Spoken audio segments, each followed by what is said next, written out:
여러분 안녕하십니까? 시사쇼 정치다 김보건입니다. 한동훈 비대위원장이 관훈클럽 토론회에서 검사 독재가 있었다면 이재명 대표는 지금 감옥에 있을 것이라고 직격했습니다. 총선 승리 포부와 윤석열 대통령과의 관계 등 전국 현안에 대해서 견해를 밝혔는데요. 자세히 짚어보겠습니다. 설 연휴를 앞두고 여야가 본격적인 공천 심사에 돌입했습니다. 국민의힘은 험지 출마를 통한 인적 쇄신에 속도를 내고 있고요. 민주당은 공관위원장발 윤석열 정권 탄생 책임론에 계파 갈등이 커지고 있습니다. 여야의 총선 행보도 잠시 후 전해드리겠습니다. 저는 1분 뒤에 돌아옵니다.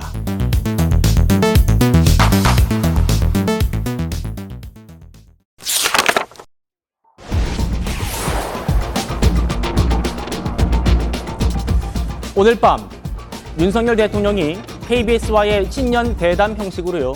대국민 메시지를 낼 예정입니다.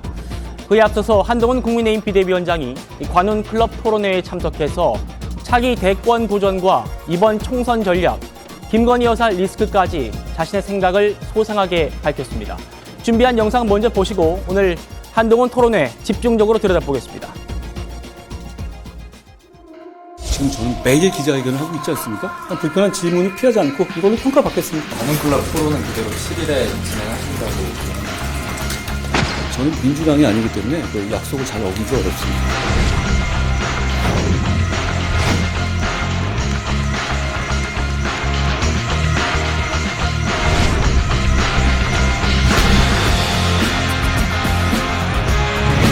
저는 그만큼 이번 선거 4월 10일 목련이 필 때의 선거에 집중할 것이고 그 이외의 것은 정말 생각하지 않습니다. 저만큼 이기고 싶은 사람도 없습니다.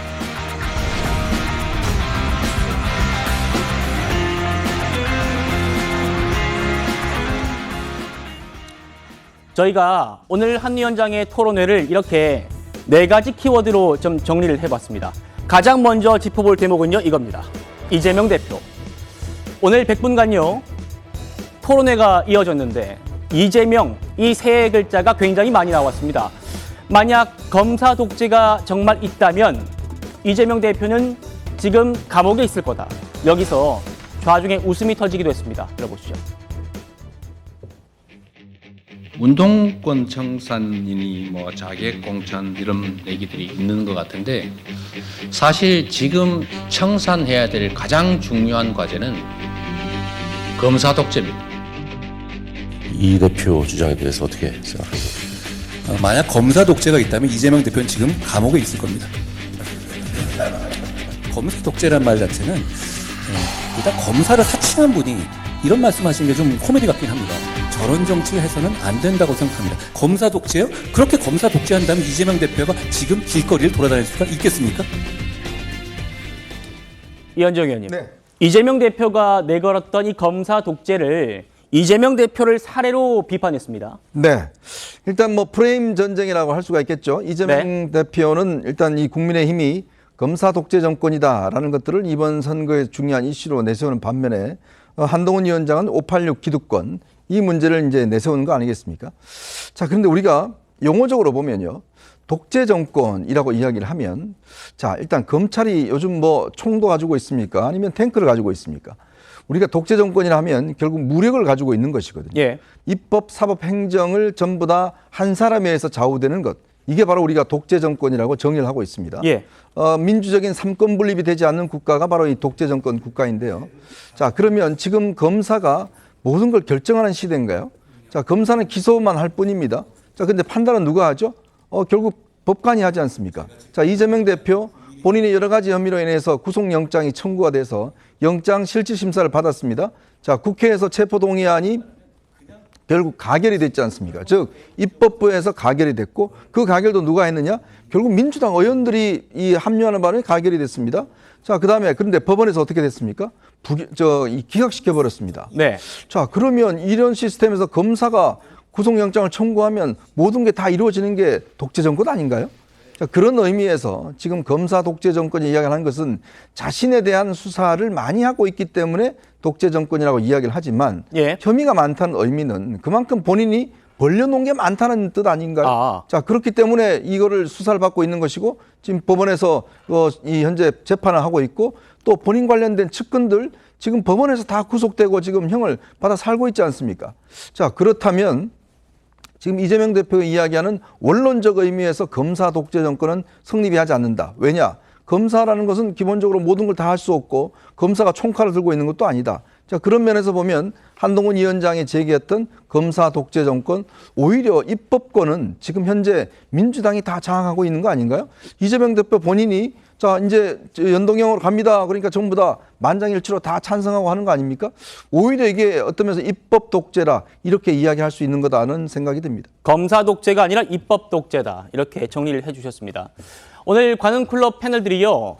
이재명 대표를 한동훈 위원장이 비판을 하는 건 알겠고 그래도 상대당의 수장인데 이재명 대표의 장점도 하나 있지 않겠냐 이러면서 얘기를 해달라 이렇게 물었거든요. 한 위원장 뭐라고 답했을까요? 기자님들하고 뭐 도어 스태핑 같은 거 하면서 이렇게 얘기했습니다. 아, 민주당 가서 대표하면 정말 편하겠다. 차라리 민주당 할 것. 이재명 대표님께 안타까운 점은 너무 거짓말을 많이 한다는 겁니다. 공적으로, 공식적으로요. 그리고 그걸 너무 자주 바꾸고 그것에 대해서 부끄러워하지 않는다는 것이 저는 충격적입니다. 장점이 당연히 많이 있으실 겁니다. 이런 식의 질곡과 파도를 거쳐오신데도 아직까지 당대표고 아직까지 이렇게 당을 장악한다? 대단한 정치력이라고 생각합니다. 그렇지만 저는 그 정치력은 배우고 싶지 않습니다. 민 원장님. 네. 같이 한번 보시죠. 이재명 대표의 단점은 뭐 거짓말을 많이 하고 부끄러워하지 않는 거다 이렇게 얘기를 했고요. 재밌는 게 저 장점 부분인데 이런 질곡과 파고를 넘고도 아직까지 당을 장악하는 걸 보면 대단한 정치력이다 이러면서 배우고 싶진 않다 이렇게 또 얘기를 했습니다. 칭찬인지 칭찬 아닌지 잘 좀 모르겠는데 어떻게 좀 보셨어요? 그러니까 칭찬 같기도 하고 네. 비판 같기도 하고 그러는데 제가 보기에는 배우고 싶지 않았다고 하는 걸로 봐서 그 칭찬도 아니고 사실상 비판의 단점으로 지적한 것 같습니다. 예. 그러니까 정치력이라는 그 용어가요 포괄적이잖아요. 어떤 그 상대방 또는 상대 당과 협상을 해서 아주 곤란한 문제를 많은 구성원들이 찬성할 수 있도록 그 뭐 타결안을 만들어낸다든지 이럴 적에 우리가 정치력이 뛰어나다고 하잖아요. 네. 그런 의미에서의 좋은 의미에서 정치력이보다는 우리가 흔히 말하는 권모술수, 정치 능력, 정치 기술, 정치 잔재주 이런 것을 지칭하는 의미로 한정적으로 정치력을 사용한 게 아닌가. 그래서 그런 그 정치 재주 이런 부분은 좀 담고 싶지 않다라고 한동훈 위원장이 그 속내는 그런 게 아닌가라고 저는 그 해석을 해봅니다. 네, 성친 부의장님은 이재명 대표에 대한 장단점 분석 한동훈 위원장의 어떻게 좀 들으셨습니까? 장점 하나 말해주는 게 사실 전 장점으로 들리지 않았거든요. 네. 그러니까 좀 속이 좁지 않으신가. 장점 정도 하나 시원하게 얘기해주면 어떻습니까? 그래서 전 한동훈 위원장이 좀 이렇게 속 좁게 정치하실 거라는 생각 못했는데 야당 대표에 대해서 사실상 이거 돌려간다고 하죠. 장점을 든 얘기하면서 돌려서 깐 겁니다. 장악이라는 단어를 쓰면서 그 장점이라는 건 좀 궁색해 보였다고 생각을 하고요. 예. 한동훈 위원장 보면은 항상 본인에 대한 공격이 들어올 때 그거를 이 민주당 인사, 특히 이재명 대표를 언급하면서 세게 공격하는 걸로 환원하더라고요. 예. 뭔가 그냥 본인에 대한 공격 들어오면 수비를 하면서 좀 그거에 대한 설명도 하면 좋은데 너무 이렇게 공격 이러다 보니 야당 대표에 대한 그 뭐 따뜻한 한마디도 못 해주는 좀 차가운 정치인이 되고 있지 않나 그렇게 생각합니다. 네. 이번 총선 목표에 대한 얘기도 있었습니다. 과거 이재명 대표가요, 이번 총선 목표로 151석 과반 확보다 이렇게 얘기한 적이 있는데요. 한 위원장이 그거 참 재밌는 목표네요. 이렇게 평가를 했습니다. 들어보시죠. 저는 이번 선거가 우리 민주당에게 매우 어려운 선거라고 생각합니다. 목표는 일당이 되는 것이고 최대로 목표치를 올린다면 151석을 하는 것이다. 그게 결코 쉬운 일이 아니고 정말로 많은 노력을 기울여야 가능성이 남아있는 그런 엄중한 상황이라고 생각하고 있습니다. 151이라는 숫자가 재밌는 것 같은데요. 그분도 굉장히 자신만만한 분들 아니에요? 180석을 갖고 있고요. 왜 이렇게 소박한지도 묻고 싶은데요. 저는 오히려 이재명 대표의 이번 총선의 목표는 자기의 생존, 자기의 당권 유지가 아닌가 생각합니다. 151이라는 그 숫자가 그 점을 좀 엿보게 해준다고 저는 생각합니다. 민주당보다 한 석이라도 많아야 되나요? 짧게 답변해 주시면 감사하겠습니다. 저희는 언더독입니다. 열심히 따라 올라가고 있죠. 저희는 결국 승리한다고 생각합니다. 김영주 의원님, 네. 같이 한번 보겠습니다. 이재명 대표가 이렇게 얘기했어요. 이번 총선 목표가 제1당과 151석 과반 확보다 이렇게 얘기를 했는데 여기에 대해서 질문이 나오니까 한동훈 위원장이 아니 지난 총선에서 180석을 얻어놓고 그리고 윤석열 정부를 심판해야 한다면서 지금 가진 의석보다 더 낮은 151석이 목표라는 게 이게 무슨 얘기냐 이겁니다. 김 의원님. 네. 사실은 이번 총선이 윤석열 정부의 심판이고 또 윤 대통령의 지지율이 뭐 다들 아시겠습니다만은 30대 중반이라면 사실은 지난번 총선보다는 의석수가 더 높이 잡아야 정상이죠. 네. 지난번 163석이라면 기본적으로 170석 적어도 그 정도의 자신만만한 목표를 해야 되는데 그러게요. 뭐 잘 알다시피 151석이다고 낮춰 잡은 것에 대해서 한동훈 비대위원장이 공격하는 겁니다. 어찌 보면 이재명 대표가 매우 솔직한 목표를 한 것인데 그야말로 여러 가지 당내 어떤 사정이라든지 또 혹은 지난번 제가 느끼기에도 민주당이 표를 너무 많이 얻었어요. 표를 많이 얻었다기보다도 어찌 보면 지난 총선은 소선거구제의 가장 극단적인 모습을 보인 그렇습니다. 거거든요. 수도권에서 근사근사하게 1, 2% 차이로 100석의 차이가 나버렸기 때문에 그랬죠. 이제 그런 부분에 대해서 현실적으로 그것은 비정상적이다라고 낮춰 잡은 겁니다만은 그럼에도 불구하고 이러한 151석을 잡았다는 것은 저는 비판받을 만하다라고 생각이 들고요. 예. 실제적으로 지금 현재 상태가 사실은 그렇게 200석을 넘게 잡아서 목표를 향해 힘있게 가야 되는데 전체 총선 구도가 오히려 민주당이 공세를 쳐야 되는데 수세에 몰리고 있는 듯한 느낌을 갖고 있거든요. 이제 그런 부분에 있어서 물론 이재명 대표는 151석 정도는 거뜬히 이길 것이라는 걸 하고 자기 책임에 대해서 일정 정도 선방어 체제를 지금 생각하고 있는 거 아닌가 그렇게 생각하고요. 그러다 보니까 결과적으로는 그러니까 말하자면 비례대표까지 포함해서는 다음 본인의 어떤 대선 구도 즉 당내 전략 외에 시민사회나 좌파 블록에 대해서 더 많이 할애하겠다는 생각을 갖고 있다. 그렇게 봐야 될 것 같습니다. 정혁진 변호사님, 한동훈 위원장 얘기처럼 이재명 대표의 목표는 결국 자신의 생존이다. 이런 얘기에 대해서는 어떻게 좀 평가할 수 있을까요? 그러니까 이건 누가 봐도 지금 범민주당의 의석이 180석이잖아요. 거기서 이제 30석을 빼고 151석만 있어도 본인은 성공이다 이런 식으로 이야기를 하는데 네. 제가 봤을 때 저는 이재명 대표의 계산에 동의를 하는 게 이재명 대표가 대표이기 때문에 사실은 150석도 쉽지 않을 것 같다. 그런 생각이 들어요. 만약에 이재명 대표가 아닌 다른 사람이 민주당 대표였으면 제 생각에는 151석이 아니라 160석, 170석이라도 목표를 잡을 수 있을 텐데 네. 이재명 대표가 지금 다른 걸 다 떠나가지고 조금 전에 성치훈 부위원장이 뭐라고 이야기를 했냐면 한동훈 비대위원장 보고 속이 좁다라고 그랬잖아요. 전 오히려 옆에 계셔서 죄송하긴 하지만 성 부위원장이 참 속이 좋은 분 같다는 그런 생각이 드는 게 다른 걸 떠나가지고 법인카드로만 과일을 1,000만 원어치를 갖다가 사 먹은 사람이 부끄러워하기는커녕 지금 민주당의 대표를 하고 있지 않습니까? 그런 당이 어떤 당입니까? 초현실적인 당이잖아요. 그런 초현실적인 당에서 151석을 얻게끔 우리 국민들이 다들 그렇게 속이 좋을까? 저는 거기에 대해서 굉장히 회의적이고 그 사실을 누구보다도 이재명 대표가 잘 아는 것이 아닌가. 그러니까 151석이 목표일 수밖에 없는 것이 아닌가. 저는 그렇게 생각이 됩니다. 예. 이재명 대표의 법인카드 문제 저희가 뒤에서도 다뤄볼 예정입니다. 자, 한동훈 위원장 두 번째 키워드 저희가 이렇게 뽑아봤습니다. 차기 대권 도전. 한 위원장은 이제 본인의 의사와 상관없이 확고부동한 여권의 차기 대권 주자 이미 분명하죠. 대권에 도전할 겁니까? 이런 질문 당연히 나왔는데요. 한번 들어보겠습니다. 4월 10일 이후에 제 인생이 좀 꼬이지 않겠습니까? 이기든 지든. 저는 그걸 알고 나왔습니다. 그렇기 때문에 그 이유는 정말 생각하지 않고 있습니다. 그러니까 그때 인생은 그때 생각해보죠. 사실 저는 인생 자체가 마음대로 되지 않는 것이기 때문에 스트라이크 존을 넓혀놔야 한다고 생각합니다. 저희가 그래픽으로 준비를 해봤습니다. 한동훈 위원장이 야구를 비유를 많이 해요. 지금 상황이 국민의힘의 지금 상황이 9회 말 2스트라이크 2아웃이다.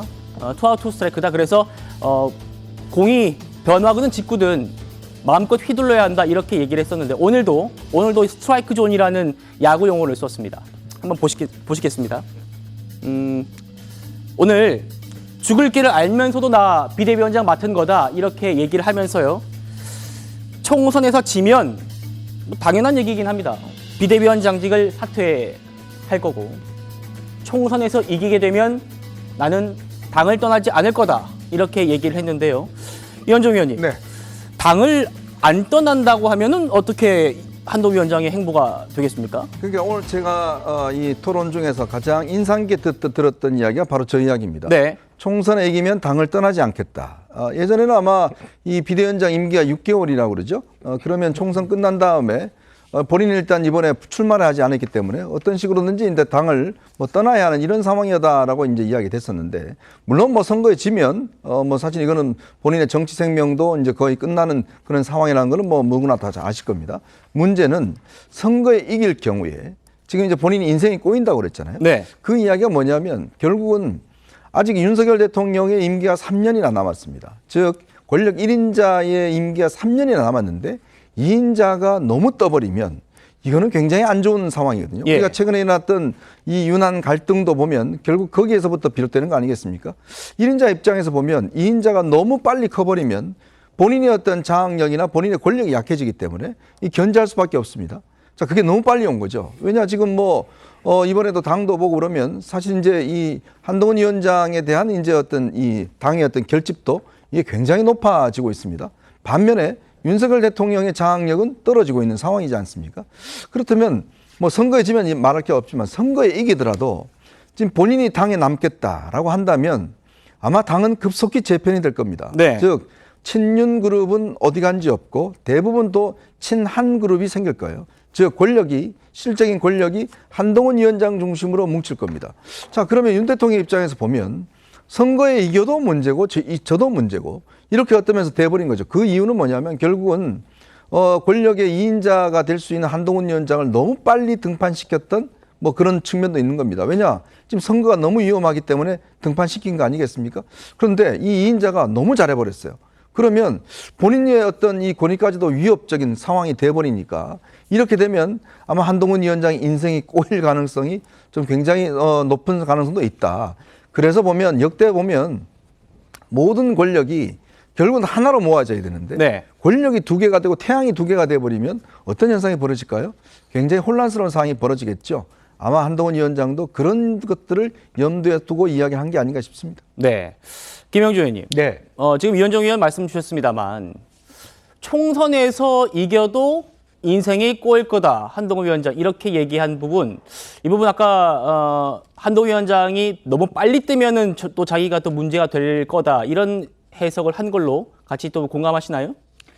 뭐 아무래도 본인의 의지와 상관없이 아까 그런 얘기를 했잖아요. 인생이라는 것은 자기 의지만 갖고 자기 생각대로 되는 건 아닌데 네. 본인은 가만히 있어도 어느 순간 말하자면 이번 총선에서 이긴 22대 국민의힘 의원들은 다 하나같이 내가 한동훈맨이다 이렇게 얘기하기 시작하면 걷잡을 수 없이 대통령실과의 기란관계, 갈등 관계가 조성될 가능성이 많습니다. 네. 이제 그런 부분이고 또 그 과정에서 지금 그러한 어떤 그 단초를 제공하는 게 김경률 비대위원이거든요. 사실은 상식적으로 보면 비대위원을 사퇴하고 마포울에 출마해야 되는데 국회의원을 불출마하고 비대위원을 한다라고 하는 부분이 계속적인 어떤 그런 뇌관이 될 수도 있다라고 하는 것은 본인이 그걸 안고 가겠다, 부인하지 않겠다라고 하는 말씀 같습니다. 그리고 기본적으로 그것이 한동훈 비대위원장 입장에서는 아마 윤 정부를 끝까지 잘 가이드하는 자기의 미션이라고 생각하는데 네. 본인은 그렇게 생각하더라도 대통령실의 입장은 다를 수 있기 때문에 저런 얘기가 나오는 거 아닌가 그렇게 봅니다. 알겠습니다. 자, 그러면 국민들은 과연 어떻게 생각할까? 오늘 나온 이 여론조사 하나 보여드리겠습니다. 연합뉴스가 여론조사 업체인 매트릭스에 의뢰해서 조사한 결과인데요. 차기 대선 후보 양자 대결 구도입니다. 한동훈 국민의힘 비대위원장 36%, 이재명 더불어민주당 대표 36%, 두 사람이 모두 36%를 기록을 했습니다. 동률입니다. 다음 그래픽 보실까요? 정당 지지도는 1월 초 조사에서는 국민의힘이 36%, 민주당이 33%였는데 2월 초 조사에서는 37% 국민의힘, 민주당 36%. 굉장히 붙어 있죠. 물론 오차 범위 내입니다. 자, 민 원장님. 네. 한동훈 위원장과 이재명 대표의 지지율, 그리고 국민의힘과 민주당의 지지율, 굉장히 좀 같이 가는 흐름으로 이번 조사는 나왔네요. 네. 그래서 결국에는 한동훈 비대위원장이 여당을 견인해 가고 있지 않느냐. 통상적으로 여당은 대통령이 정치적 어떤 선거가 있을 경우에는 대통령이 늘 그 견인해 가는데 이번에는 그 비상대책위원장으로 온 한동훈 위원장이 견인해 가는 걸로 저 통계 결과만 보면은 그렇게 우리가 추론할 수 있는 것 같고요. 네. 그 다음에 차기 후보 적합도에서 이렇게 동률로 나오는 건요. 제가 생각할 적에는 그 혁신하고 저는 연결됐다고 보는데 지금 각 정당이 공이 선거에 승리하기 위해서 혁신 경쟁을 하지 않습니까? 근데 그 혁신은요. 두 가지 측면에서 해야 돼요. 하나는 제도적인 측면에서 혁신하는 모습을 보여야 되고 하나는 인물의 쇄신을 보여야 되거든요. 근데 인물의 혁신이란 건요. 새 인물이에요. 새 인물. 그래서 전혀 안 다른 새 인물이 나와야 되는데 그 효과가 있어야 돼요. 그러니까 이재명 대표는 이미 나와 있는 오래된 그 중고 인물이라고 치면은 한동훈 비대위원장은 정치판에 이제 나오는 새 인물이거든요. 그런 측면에서 새 인물로 출연한 어떤 신상 효과도 있고, 네. 그 다음에 이제 앞으로가 문제라고 보는 거죠. 그 신상이 계속해서 참신성을 유지하면서 신뢰를 얻고 득표로 가기까지에는 이제 바로 제도권의 제도적인 움직임도 보여줘야 되고 행보에 있어서도 국민들에게 신뢰를 보여줘야 되는데 지금까지는 신상의 효과로서 한동훈 비대위원장이 당을 이끌어 가고 견인해 가고 있는 그런 모습을 보여주는 통계 수치가 아닌가 저는 그렇게 해석합니다. 네. 성신 부의장님은 이번 조사 결과 어떻게 좀 보십니까? 전 위기로 인식해야 된다고 봅니다. 위기로 인식해야 이게 이 여론조사 결과를 위기로 받아들이지 않는 거는 매우 문제가 있다고 생각을 하고요. 사실 이재명 대표의 지지율은 어느 정도 유지가 되고 있었는데 한동훈 위원장이 좀 따라온 거라고 볼 수 있지 않습니까? 예. 저는 이렇게 만든 것은 제가 생각하기에는 우리 당내에 있는 친명 호소인들의 역할 때문이라고 생각합니다. 친명 호소인들이 뭐냐? 이재명 대표나 당을 위한 결정이나 발언이나 이런 행동들을 한 게 아니라 본인의 방선을 위해서 뭐 비명계, 친문계 이런 사람들에 대한 공격 이런 걸 통해서 이재명 대표와 당을 자꾸 고립시키고 외연확장을 외연확장의 한계를 만들어냈기 때문에 뭔가 이재명 대표의 지지율이 박스권에 갇힌 거라고 보고요. 이 조사를 보고 더욱 반성해야 되는 이유는 한동훈 위원장의 공격력은 뭐 꽤 검증이 된 것 같습니다. 근데 결국 정부 여당의 투수는 대통령이거든요. 근데 투수가 지금 이렇게 볼넷을 남발하고 이게 방어율이 높은 투수인데 이 정도 성적밖에 못 내고 있다는 거는 우리 당이 못하고 있다는 거거든요. 그렇기 때문에 이 여론조사 결과를 위기로 받아들이고 어떻게 좀 이 위기를 돌파할지를 좀 제대로 논의할 때가 한참 지났는데 이제라도 해야 된다고 생각합니다. 알겠습니다. 계속해서 오늘 토론의 내용 정리해 드리겠습니다. 다음 키워드 보겠습니다. 총선 이후는 자, 윤석열 대통령 임기가 지금 반환점도 돌지 않았기 때문에요. 뭐 차기 대권 얘기가 나왔습니다만 이건 좀 먼 얘기고 그러면 이번 총선 이후에는 어떤 행보를 할지 언급도 있었는데 아까 저희가 좀 한번 전해드렸습니다만 한동훈 위원장 얘기로 한번 직접 들어보시겠습니다. 국민의힘이 대단히 어려운 상황이기 때문에 어찌 보면 죽을 길인 걸 알면서도 나왔고요. 지금 생각하는 그 목표를 달성하지 못한다면 저는 당연히 비상대책위원장직에서 물러날 겁니다. 선거가 끝나면 당을 떠날 가능성이 굉장히 높다고 거리를 두겠다는 말씀을 주셨는데 우리가 이겨야 대통령 생각이 잘 구현될 거다고 하는 것에 대한 설명이 좀 추가로 필요할 것 같습니다. 오해가 있으신 것 같은데요. 저는 이기면 안 떠납니다. 그리고 제가 윤석열 대통령이 하시는 정책을 하기 위해서 이겨야 한다? 어떤 개인의 뜻을 구현하기 위해서 우리가 이겨줘야 된다는 취지는 전혀 아닙니다. 저는 국민들의 눈치를 굉장히 볼 겁니다. 뭔가 이건 아닌데라고 하시면 저는 그때 반응하는 정치 그리고 반응하는 정당을 만들 겁니다.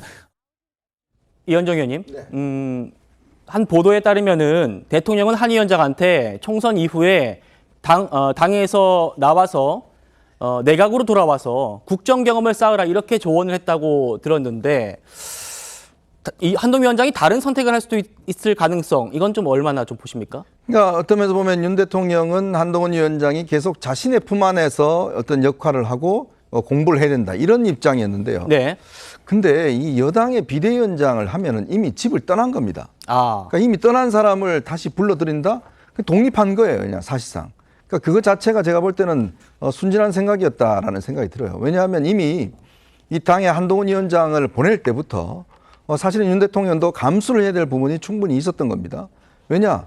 권력의 1인자가요. 사실 2인자가 될 만한 사람을 조기에 등판시킨다는 것은 굉장한 위험 부담이 있는 겁니다. 네. 역대로 보면 이런 갈등 때문에 사실상 이제 정권이 뭐 여러 가지 어떤 이 충돌을 빚었던 게 사례가 많거든요.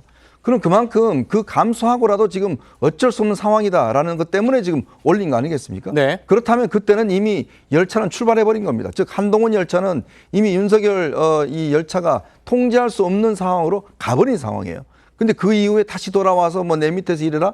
그건 통하지 않는 이야기입니다. 이미 한동훈은 한동훈인 것이고 윤 대통령은 이미 독립된 개체이기 때문에 저는 그것은 윤 대통령의 어떤 판단 착오였다라는 것이고 특히 이제 지금 최근에 한 달도 안 돼서 충돌이 일어났던 지점도 바로 그 지점이죠. 예. 나는 관리하라고 보냈는데 왜 스스로가 그렇게 커버리느냐. 이거에 대한 견제 심리거든요. 그거는 제가 볼 때는 대통령의 판단이 잘못인 거죠. 왜냐 이미 장에 떨어뜨려 놓고 이미 스스로가 지금 커져버리는 상황. 본인 스스로도 아니고 어쩔 수 없이 그 상황이 만들어져 버린 상황 아니겠습니까? 이제 그런 상황에서 지금은 이미 열차는 떠나갔다. 그리고 이제 문제는 한동훈 위원장도 본인의 정치적 생명이 걸려있는 지금 행보를 할 수밖에 없다. 이런 상황이기 때문에 아마 앞으로 이 윤 대통령의 통제는 저는 어려울 것이라 봅니다. 결국 이미 우리가 역대 이 김영삼 대통령과 이회창 당시 후보의 관계에서도 보듯이 네. 뭐 그거는 사실은 이제 이미 본인은 감사원장을 키워주고 했지만 나중에 이 후보가 되면서 결국 이 김영삼 대통령 뭐 화형식 하면서 결정적으로 그냥 헤어져 버렸잖아요. 그런 거 비슷하게 권력이라는 것은 나눌 수 없다라는 어떤 일반적 평범한 진리를 이번에 윤 대통령과 한동훈 위원장의 관계 속에서 보여지는 것 같고 아마 그런 의미에서 한동훈 위원장이 본인이 좀 인생이 꼬인다라는 이야기가 아마 거기서 나왔지 않을까. 그리고 이제 선거 이기면 당에 남겠다는 이야기를 하지 않습니까? 남겠다는 이야기는 결국은 대표 선거에 나가겠다는 의미거든요. 왜냐하면 배지가 없는 상황에서 당이 어떻게 남겠습니까? 그러면 이제 끝나면 대충 한 6월 달쯤 되면 당대표 선거가 있을 겁니다. 그러면 6월 달 당대표 선거에 나가겠다는 의미인데 이제 그런 어떤 측면들에 있어서 한동훈 위원장도 이제 마이웨이를 가는 게 아니냐 좀 그런 생각도 많이 듭니다. 김영삼 대통령과 이회창 감사원장의 얘기를 들면서 윤석열, 한동훈 두 사람은 이제 독립개체가 됐다. 그리고 당에 남는다면 총선에서 국민의힘이 이겨서 한동훈 위원장이 당에 남는다면 곧 이어질 당대표 경선에 출마할 것 같다. 이렇게 이현정 위원님 정리를 해주셨습니다. 정 변호사님. 네네.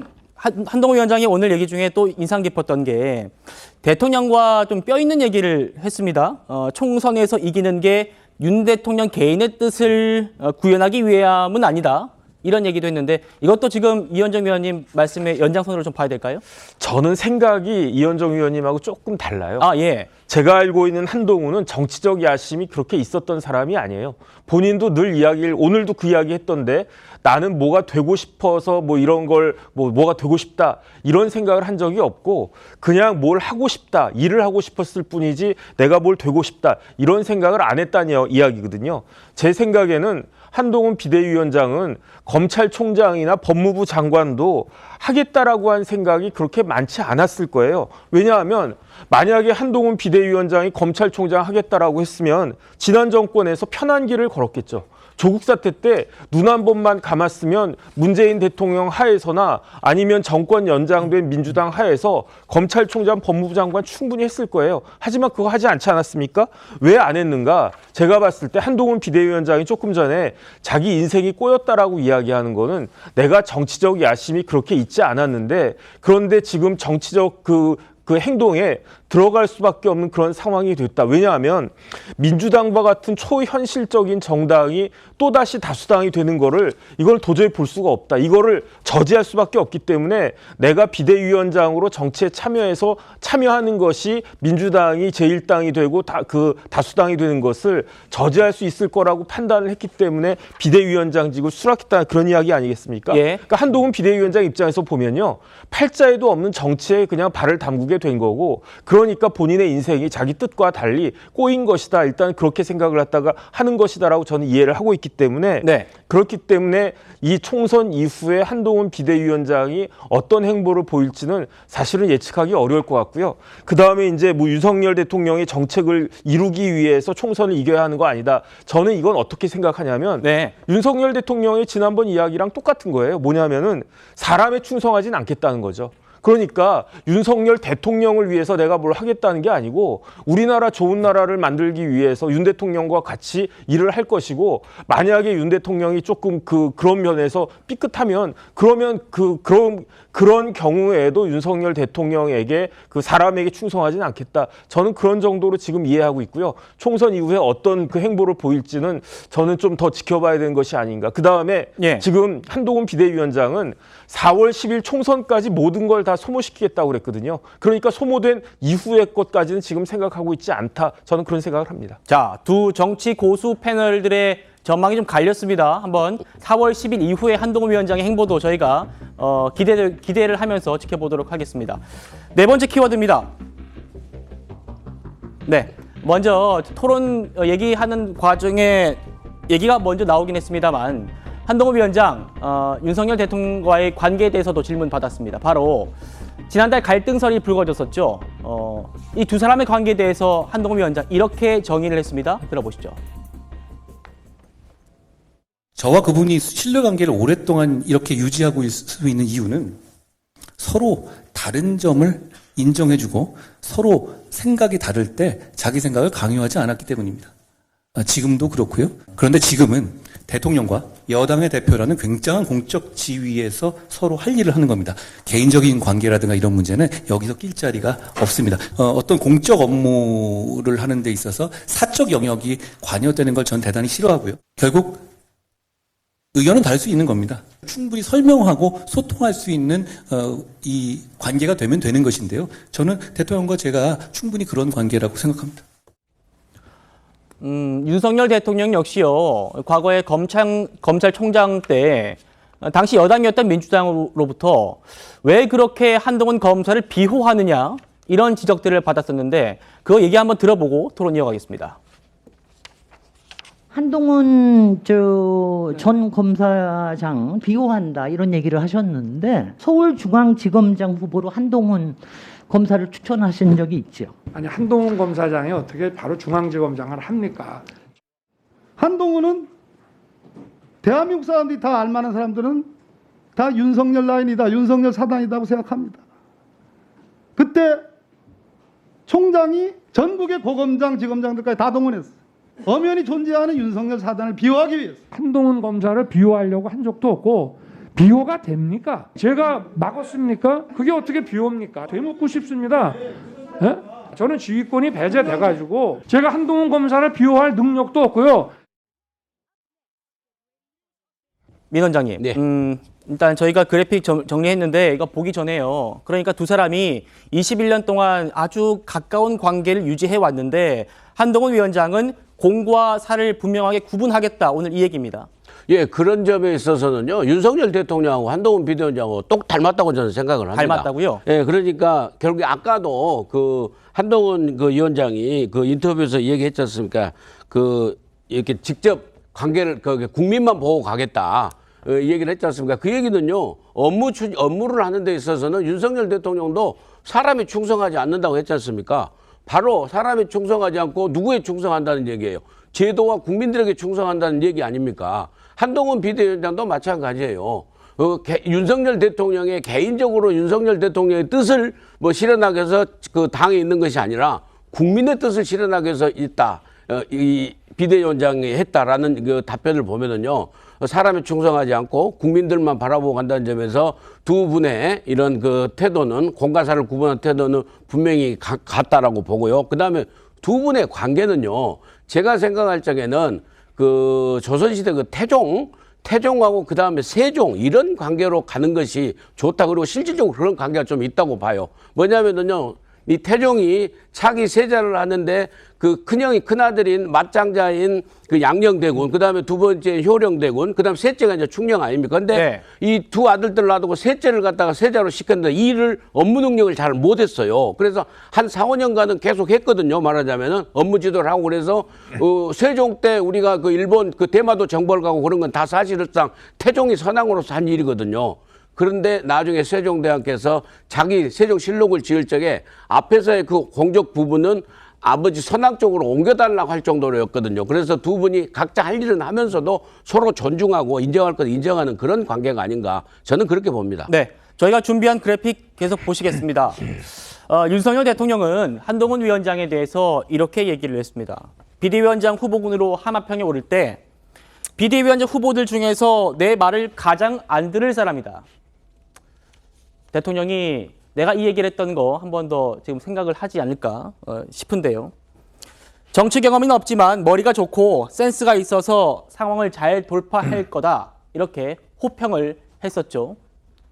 그리고 이런 얘기에 대해서 한동훈 위원장도 대통령과 나의 신뢰가 유지되는 이유는 서로 다른 점을 인정해주고 자기 생각을 강요하지 않는 그런 사이다. 이렇게 정의를 했습니다. 어떻게 좀 보셨습니까? 이 두 사람의 신뢰관계 굉장히 지금 뭐 한 달 동안 뉴스가 되고 했는데 한동훈 위원장은 이렇게 정의를 했습니다. 두 분의 관계가 매우 신뢰관계가 돈독하다는 건 모두가 알고 있는 사실이죠. 네. 21년이 됐고 그 검찰이라는 특수한 조직에서 함께 하셨기 때문에. 근데 저는 저 워딩이 조금 어색합니다. 서로 다른 점을 인정해주고 자기 생각을 강요하지 않아서. 우리 국민 모두가 알고 있지 않습니까? 조금 다른 생각을 가졌다는 이유로 한동훈 위원장에게 사퇴 요구를 비서실장을 통해서 하지 않았습니까? 그게 인정해 준 거인가요? 그걸 다시 물렀기 때문에 인정해 줬다? 국민들이 과연 그렇게 생각할지 여쭤보고 싶고, 정말 두 분이 그렇게 신뢰관계가 서로 다른 생각에 대해서 인정해주면서 돈독해졌다면 저는 야당 대표에게도 그런 입장을 좀 보여줬으면 좋겠다. 그리고 또 입장이 다른 이 여러 그룹들, 뭐 예를 들면 지금 윤석열 정부 들어서 수많은 이견이 있는 그룹들에 대해서 카르텔화하고 악마화시키지 않았습니까? 노조는 노조 카르텔, 사교육 카르텔, 시민사회 카르텔, 운동권 카르텔, 다 그렇게 다른 의견을 가진 사람들을 다 카르텔하면서 공격했으면서 왜 이렇게 돈독한 그 두 분 사이에서만 다른 의견에 대해서 인정하고 서로 다름을 우리는 이건 틀림이 아닌 차이야 이렇게 인정하고, 왜 다른 국민 다른 의견을 가진 국민들도 다 결국 국민 아닙니까? 대통령께서 그리고 한동훈 위원장께서도 제1야당이나 다른 좀 지금의 정부 여당과 정치적 이념이나 이런 지향점이 다른 그룹들도 이렇게 좀 인정해주는 그런 정치를 하신다면 저는 박수를 쳐드리고 싶습니다. 알겠습니다. 한동훈 위원장과 윤석열 대통령의 관계에 대해서 지금 민주당 그리고 국민의힘에 가까운 이 논평을 들으셨는데요. 저는 민 원장님이 태종과 세종에 비유하는 거 굉장히 좀 재밌게 들었습니다. 한동훈 위원장이요, 한동훈표 정치개혁을 반드시 실현하겠다 이렇게 의지를 다지고 있는데 오늘 이렇게 또 비유를 했더라고요. 낙타를 쓰러뜨린 마지막 보찜이 되겠다. 그래서 저희가 준비해봤습니다. 말말말 한동훈의 말말말입니다. 민주당은 자주 저보고 어린 놈이라고 하지만 제 나이 정도만 돼도 자기가 뭘 할 수 있을지는 대충은 알죠. 저는 제가 국민의 힘을 이끌게 되면 승리에 기여할 수 있을 것이라는 확신이 있었고, 그래서 그 길을 가보기로 했습니다. 이 정치개혁 시리즈 반드시 실천하겠습니다. 우리는 국회의원의 특권 내려놓기를 말한 처음은 아니지만 그걸 실천한 처음이 되고 싶습니다. 낙타를 쓰러뜨린 마지막 보찜을 얹은 사람이 되고 싶습니다. 목련꽃이 피는 봄이 오면 국민들의 사랑을 받기를, 국민들의 선택을 받기를 고대합니다. 우리는 축구하는 줄 알고 있었는데 갑자기 야구하는 쪽으로 바뀌었어요. 축구인지 야구인지를 지네 맘대로 정하는 걸 강하게 비판해야 되는 것이죠. 김영주 의원님, 네. 한동훈 위원장이 정계 입문할 때부터 김영주 의원님께서 한동훈 위원장의 비유식 화법 역사를 또 논하고 이런 비유 화법에 대해서 굉장히 또 높게 평가를 하셨기 때문에 제가 질문을 드리고 싶은데 오늘도 어김없이 토론회에서 이 비유 화법이 또 등장을 했습니다. 저희가 그래픽으로 정리를 해드렸는데 비례대표 선출 방식에 대해서 뭐 축구를 하는 줄 알고 준비를 했는데 뭐 한 명이 야구를 하면 어떡하느냐. 이 한 명은 아마 이재명 대표를 얘기하는 거겠죠. 그리고 정치개혁에 대해서는 아까 들으신 대로 낙타 얘기를 했고요. 총선에 대해서는 그동안 목련이 피는 그 봄이 오면 또 이렇게 얘기를 했는데 네. 어떻게 들으셨습니까? 뭐 아주 그 조금 더 젊은 세대답게 그 뭐랄까 비저너리한 좀 가시적인 이야기를 통해서 그림이 그려지는 방식으로 하기 때문에 아주 그 듣는 사람들이 굉장히 명쾌하게 쉽게 이해할 수 있는 구도는 되는 것 같습니다. 그러니까 실제로 다 축구를 생각했는데 우리는 병이평 했는데 꼭 준연동이 한다면 우리도 위성정당 만들겠다 그런 말씀을 하신 것 같고 두 번째는 아직은 국민들이 공감할 수도 있고 공감할 수 없는 부분도 있다. 예컨대 국회의원 수를 줄인다든지 세비를 반으로 줄인다든지 이런 것은 이 교차되는 여러 가지 지점들이 있지만 나는 끝까지 이 길을 가겠다. 결국 그 마지막 레스트 스트로우라고 하는 마지막 보찜이라고 하는 것은 사실은 인계점이거든요. 예. 다른 말로 보면 티핑 포인트일 수도 있고 아슬아슬하지만 조금만 더 놓으면 쓰러지는 이제 그런까지 끝까지 나는 지속해서 이 길을 가겠다라고 하는 의지를 한 것 같고 네. 그런 과정들을 통해서 결국 이번 총선을 승리로 이끌 것다 이렇게 기승전결이 있는 이야기인데 막연하게 주상적으로 얘기하면 제처럼 방금 얘기한 것처럼 우리도 병립평하고 지속적으로 어떤 특권 내려놓기를 통해서 총선 승리하겠습니다. 이 얘기보다는 낙타 이야기도 나오고 축구, 야구 이야기도 나오고 목련 이야기도 하니까 상당히 그 여러 가지 어떤 소구성이 있고 또 젊은 세대들이 쉽게 알아들을 수 있는 부분이라서 역시 다른 스타일의 어떤 그런 의미에서의 한동훈의 스타일을 만들어가는 거 아닌가 그렇게 보여집니다. 네, 오늘 한동훈 위원장의 토론회에 대해서 야당 의원들이 SNS를 통해서 촌평을 했습니다. 먼저 전용기 의원이요. 한동훈 위원장은 입만 열면 궤변이고 이재명 대표 공격뿐이다. 이렇게 얘기를 했네요. 그리고 이소영 의원도 검사 독재가 없었다면 김건희 여사가 감옥에 있었겠죠. 말장난 그만하라. 이렇게 올렸습니다. 아무래도 총선 국면이다 보니까 다소 뭐랄까요? 좀 말씀을 평소에 세게 하지 않던 의원들도 거친 좀 단어를 쓰면서 지금 말씀하시는 것 같은데 정혁진 변호사님 어떻게 좀 들으셨습니까? 글쎄요. 궤변 중에 궤변이 뭡니까? 그게 거짓말 아니겠습니까? 그런데 거짓말을 밥 먹듯이 한 사람이 누굽니까? 이재명 대표의 거짓말은 진짜 수도 셀 수 없을 것 같고 말 바꾸기 뭐 시건 최근에 이제 준연동형 비례대표제까지도 시건한 거 아니겠습니까? 만약에 이렇게 비판하려고 하면 먼저 이재명 대표의 시건과 거짓말에 대해서 사과를 하고 그런 다음에 한동훈 비대위원장에 대해서 뭐라고 이야기해야 될 것 같은데 제가 기억하는 바에 의하면은 한동훈 비대위원장이 거짓말한 건 제 기억이 없거든요. 만약에 뭐 그런 거짓말한 것이 있으면 좀 그런 것들을 들고 이야기하면 좋겠다 그 생각이 들고요. 네. 그다음에 이소영 의원은 변호사잖아요. 법조인이잖아요. 진짜로 검사 독재가 있다라고 생각하는지. 그런데 검사 독재가 있는데 어떻게 부장판사 한 명에 의해서 이재명 대표에 대한 구속영장이 기각이 될 수가 있습니까? 제가 봤을 때는요. 검사 독재가 있는 것이 아니고 야당 독재가 있기 때문에 그렇게 많은 중범죄 혐의로 지금 수사받고 있고 재판받고 있는 이재명 대표가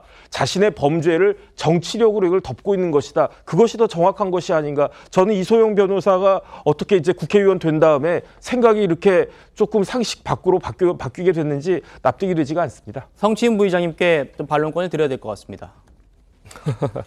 글쎄요, 뭐 아무래도 선거 때가 다가오니까 좀 격해지는 것도 있는 것 같죠. 예, 그 이소영 의원도 그런 얘기 잘 안 하시는 점잖은 분이시잖아요. 굉장히 말씀도. 그렇죠. 그리고 좀 말씀 뭐 정혁진 의원 그 변호사 시절에도 합리적인 이런 변호사 알려져 있었고 이런 정치권에 들어온 이후에도 저도 이런 강한 발언, 뭔가 강성 지지자들한테 어필하는 발언을 하지 않았기 때문에 저도 참 좋게 봤던 분인데 아무래도 이런 어쩔 수 없는 것 같아요. 가는 말이 고와야 오는 말이 곱다라는 것처럼 저쪽에서도 자꾸 이재명 대표에 대해서 공격을 수위를 높이니까 총선을 앞두고 아무래도 현직 의원님들은 그런 그 공세수를 높일 수 없기 때문에 그런 말씀들을 좀 격하게 하는 것 같은데요.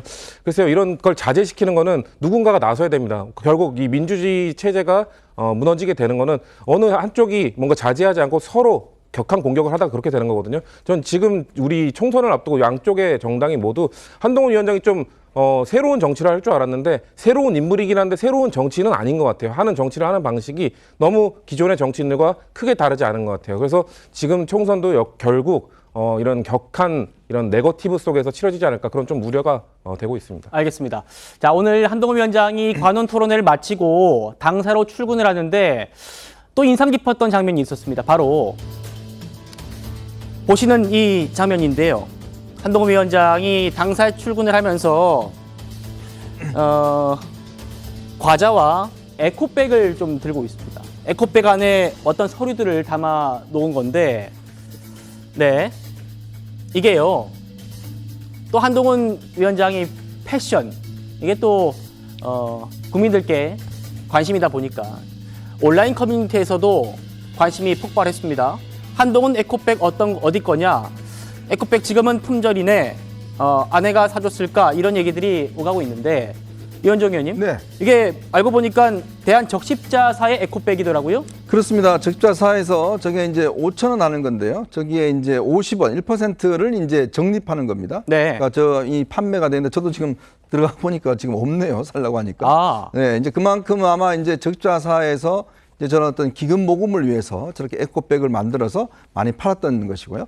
그러니까 보통 이제 유명 인사들이 어떤 저런 걸 들고 나오면 보통 이제 품절되는 게 있잖아요. 네. 이재용 삼성전자 회장 같은 경우는 뭐 입고 나온 옷이라든지 뭐 이런 것들이 보면 금방 뭐 이렇게 다 매진이 되고 이런 경우가 있지 않습니까? 아무래도 우리나라 같은 경우는 이제 이렇게 이 유명한 인사들이 어떤 이런 좋은 일을 할 경우에 이런 식으로 이제 한다 그러면 적십자사에 대한 관심도도 높아지고 또 요즘 적십자사 이 회비 같은 경우는 옛날에는 이게 어쩌면 자동적으로 이렇게 회비를 냈잖아요. 지금은 이제 그게 이제 집에 청구서가 오면 본인이 내도 되고 안 내도 되고 이런 이제 지금 선택제거든요. 근데 적십자사 같은 경우는 이런 회비를 모아서 어려운 분이라든 이런 분들한테 이제 돕고 있는 거 아니겠습니까? 네. 아마 뭐 한동훈 위원장이 집에 있는 거 들고 나올 수도 있겠지만 또 저렇게 한번 보여줌으로 인해서 또 적십자사에 대한 또 관심, 그리고 또 제 관심은 저기 과자 2봉지 저게 또 눈길을 끄네요. 네. 셀럽의 뭐 긍정적인 영향, 사회적인 영향을 볼 수 있었던 그런 장면인 것 같습니다. 저희는 이재명 대표의 과일 법인카드 얘기 한번 해보겠습니다.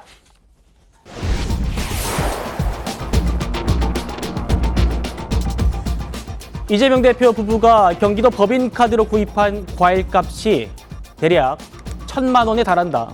이런 정황이 제기되면서 파장이 계속되고 있습니다. 온라인을 중심으로 이재명 대표가 어린 시절을 회상하면서 직접 한 말이 크게 회자되고 있는데요. 들어보시겠습니다. 저 이재명이 하는 정치에는 저의 삶이 다 투영되어 있습니다.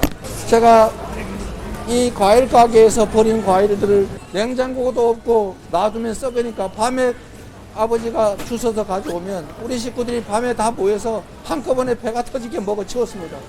내일 아침은 썩어서 못 먹으니까요. 그래서 제가 정치를 하면서 우리 아이들에게 냉장고에 넣어놓고 필요할 때 싱싱하게 꺼내 먹을 수 있는 정책을 만들었습니다. 냉장고에 과일 넣어놓고 먹고 싶을 때 꺼내 먹는 그게 제 꿈이었기 때문에 그렇습니다.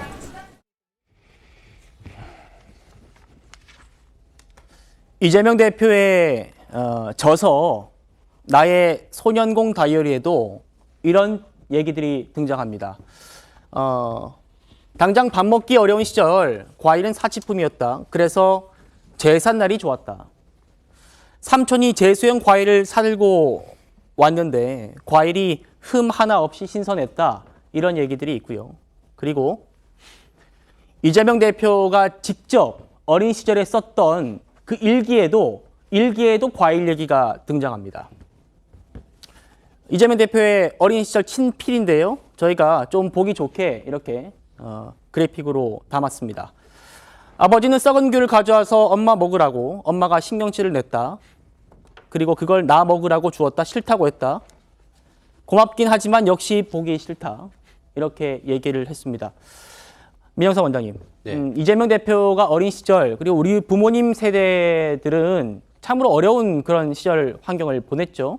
이재명 대표도 아마 어린 시절에 굉장히 어려운 그 가정 환경에서 커왔고 예. 그런 걸로 알려져 있는데 아마 어린 마음에 조금 뭐 싱싱한 과일을 먹고 싶다 이런 얘기를 했던 것 같습니다. 예, 그런데 그 다 이제 선거운동의 일환 아니겠습니까? 근데 사실은 이재명 대표의 그 연배를 생각해 보면 지금 얼추 이제 60이 다 돼 가는데요. 그 동년배들은요, 다 그 과일 저렇게 함부로 쉽게 많이 못 먹었어요. 그리고 저는 특히나 저같이 이제 시골 지방 출신들은요, 그 귤이요, 바나나요, 진짜로 그 소풍 갈 때 하나씩 사줬어요. 그런데 그걸 어떻게 냉장고에 놓고 먹고 그런다는 얘기는 좀 이렇게 그 불우한 시절, 어렸을 때 이랬던 어떤 새마을 성공 사례처럼 본인의 얘기를 약간 이제 초를 쳐가지고 이렇게 얘기를 하는 측면에서 상당히 설득력이 있어 보입니다.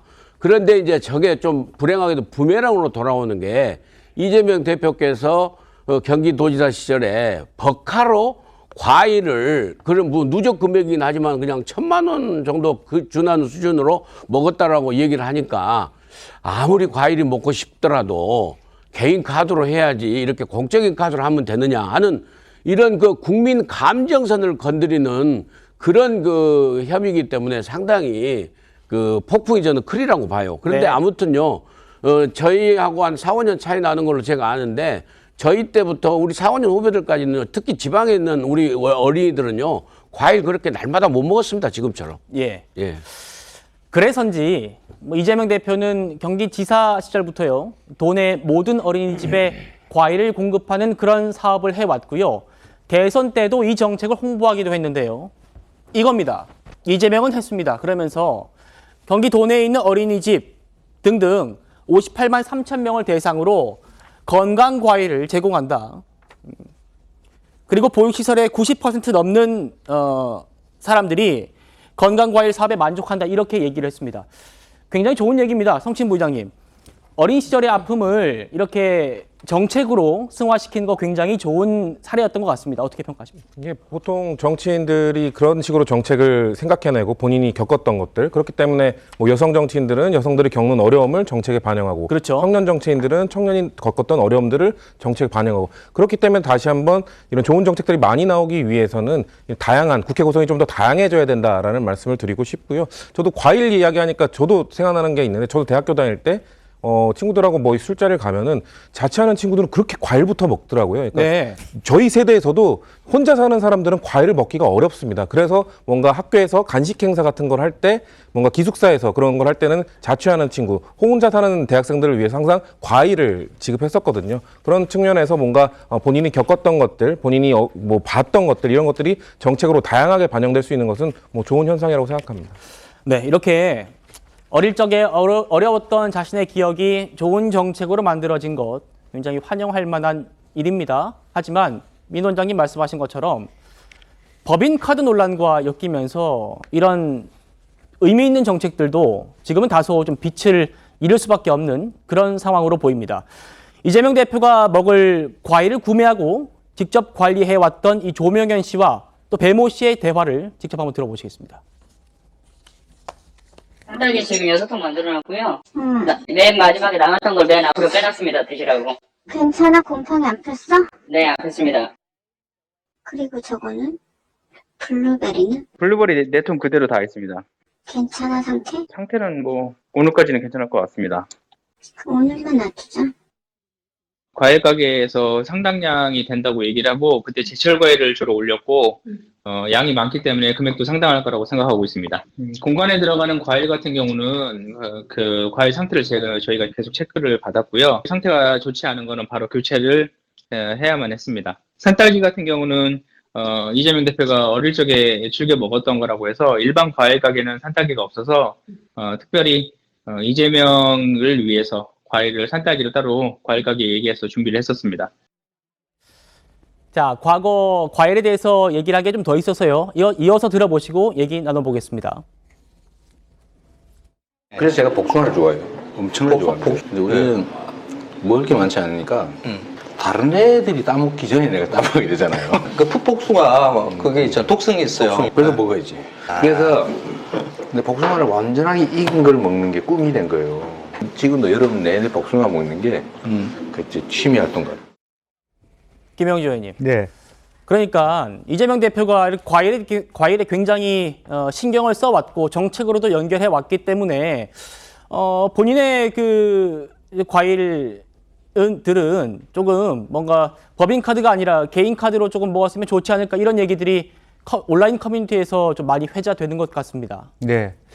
뭐 아쉬울 정도가 아니죠. 그것은 공과 사를 구분할 줄 아냐 모르냐. 우리나라 최소한 이재명 대표는 대통령 후보였고 대통령이 되고자 하는 꿈을 갖고 있다면 자기가 과일을 먹고 싶은 꿈과 함께 그것이 그야말로 법인카드로 먹을 것인지 아니면 어렵더라도 내 개인의 월급에서 먹을 것인지는 구분할 줄 알았어야만 되는 것이고요. 또 하나는 양이 너무 많아요. 이해가 안 됩니다. 저렇게 많은 뭐 하루에 한 2만 원씩의 과일을 계산해 보면요. 예. 과일을 저렇게 먹었어야 되나. 어찌 보면 이재명 대표가 일일이 저 과일의 신선도를 체크하지 않았다면 김혜경 여사가 너무 지나치게 신선도를 체크하지 않았느냐.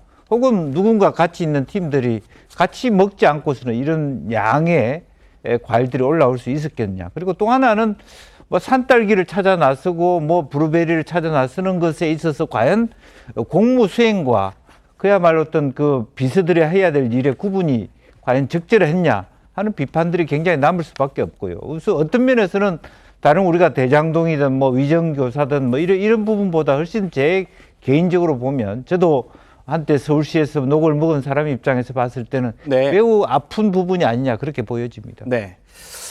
자, 이 조명현 씨에 따르면요, 법인 카드로 과일값을 1,000만 원 정도 썼고 어제도 저희가 전해드렸습니다만 매일 이재명 대표의 공관으로 그리고 순회동 자택으로도 격주에 한번 30만 원어치의 과일을 사서 보냈다고 하고요. 저희가 어제도 그렇고 오늘도 지금 보여드리는 이 과일 사진들은 이 조명현 씨가 직접 구입할 때 찍었던 그 사진들입니다.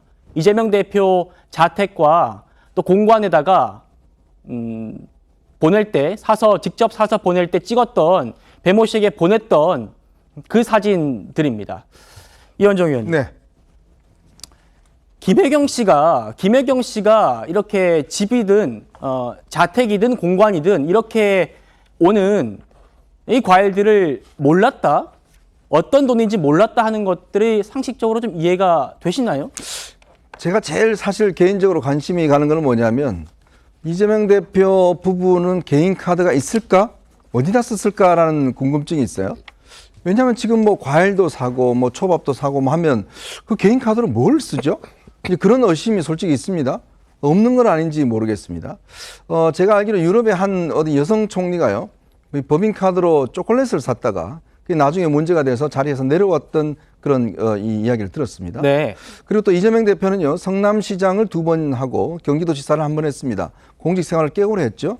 자, 그러면 관사에서 쓸 수 있는 이런 어떤 항목, 그다음에 이런 것들은 아마 본인이 잘 알 겁니다.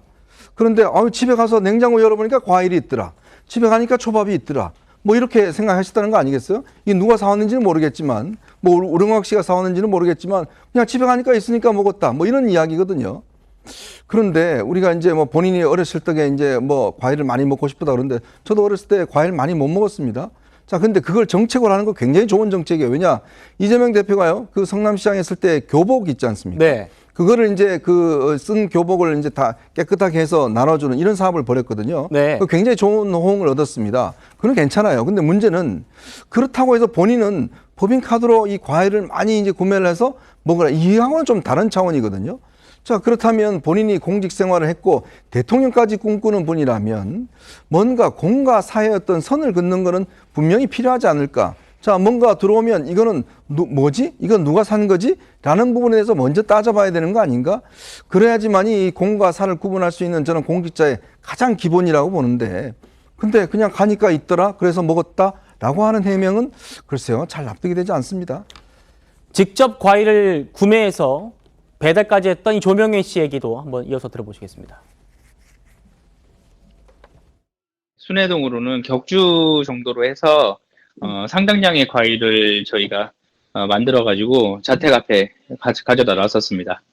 통해서 과일에 대해서 더 필요한 부분은 지시를 받아가지고 중간에 추가해서 넣은 적도 있었습니다. 김혜경 씨가 정말 몰랐을까 지금 이 얘기하고 있는데 심지어 이 조명현 씨는 김혜경 씨가 이재명 대표 관사에 있는 냉장고에 보관된 과일들까지 직접 챙겨가는 모습을 목격했다 이렇게 얘기도 하고 있습니다. 들어보시죠.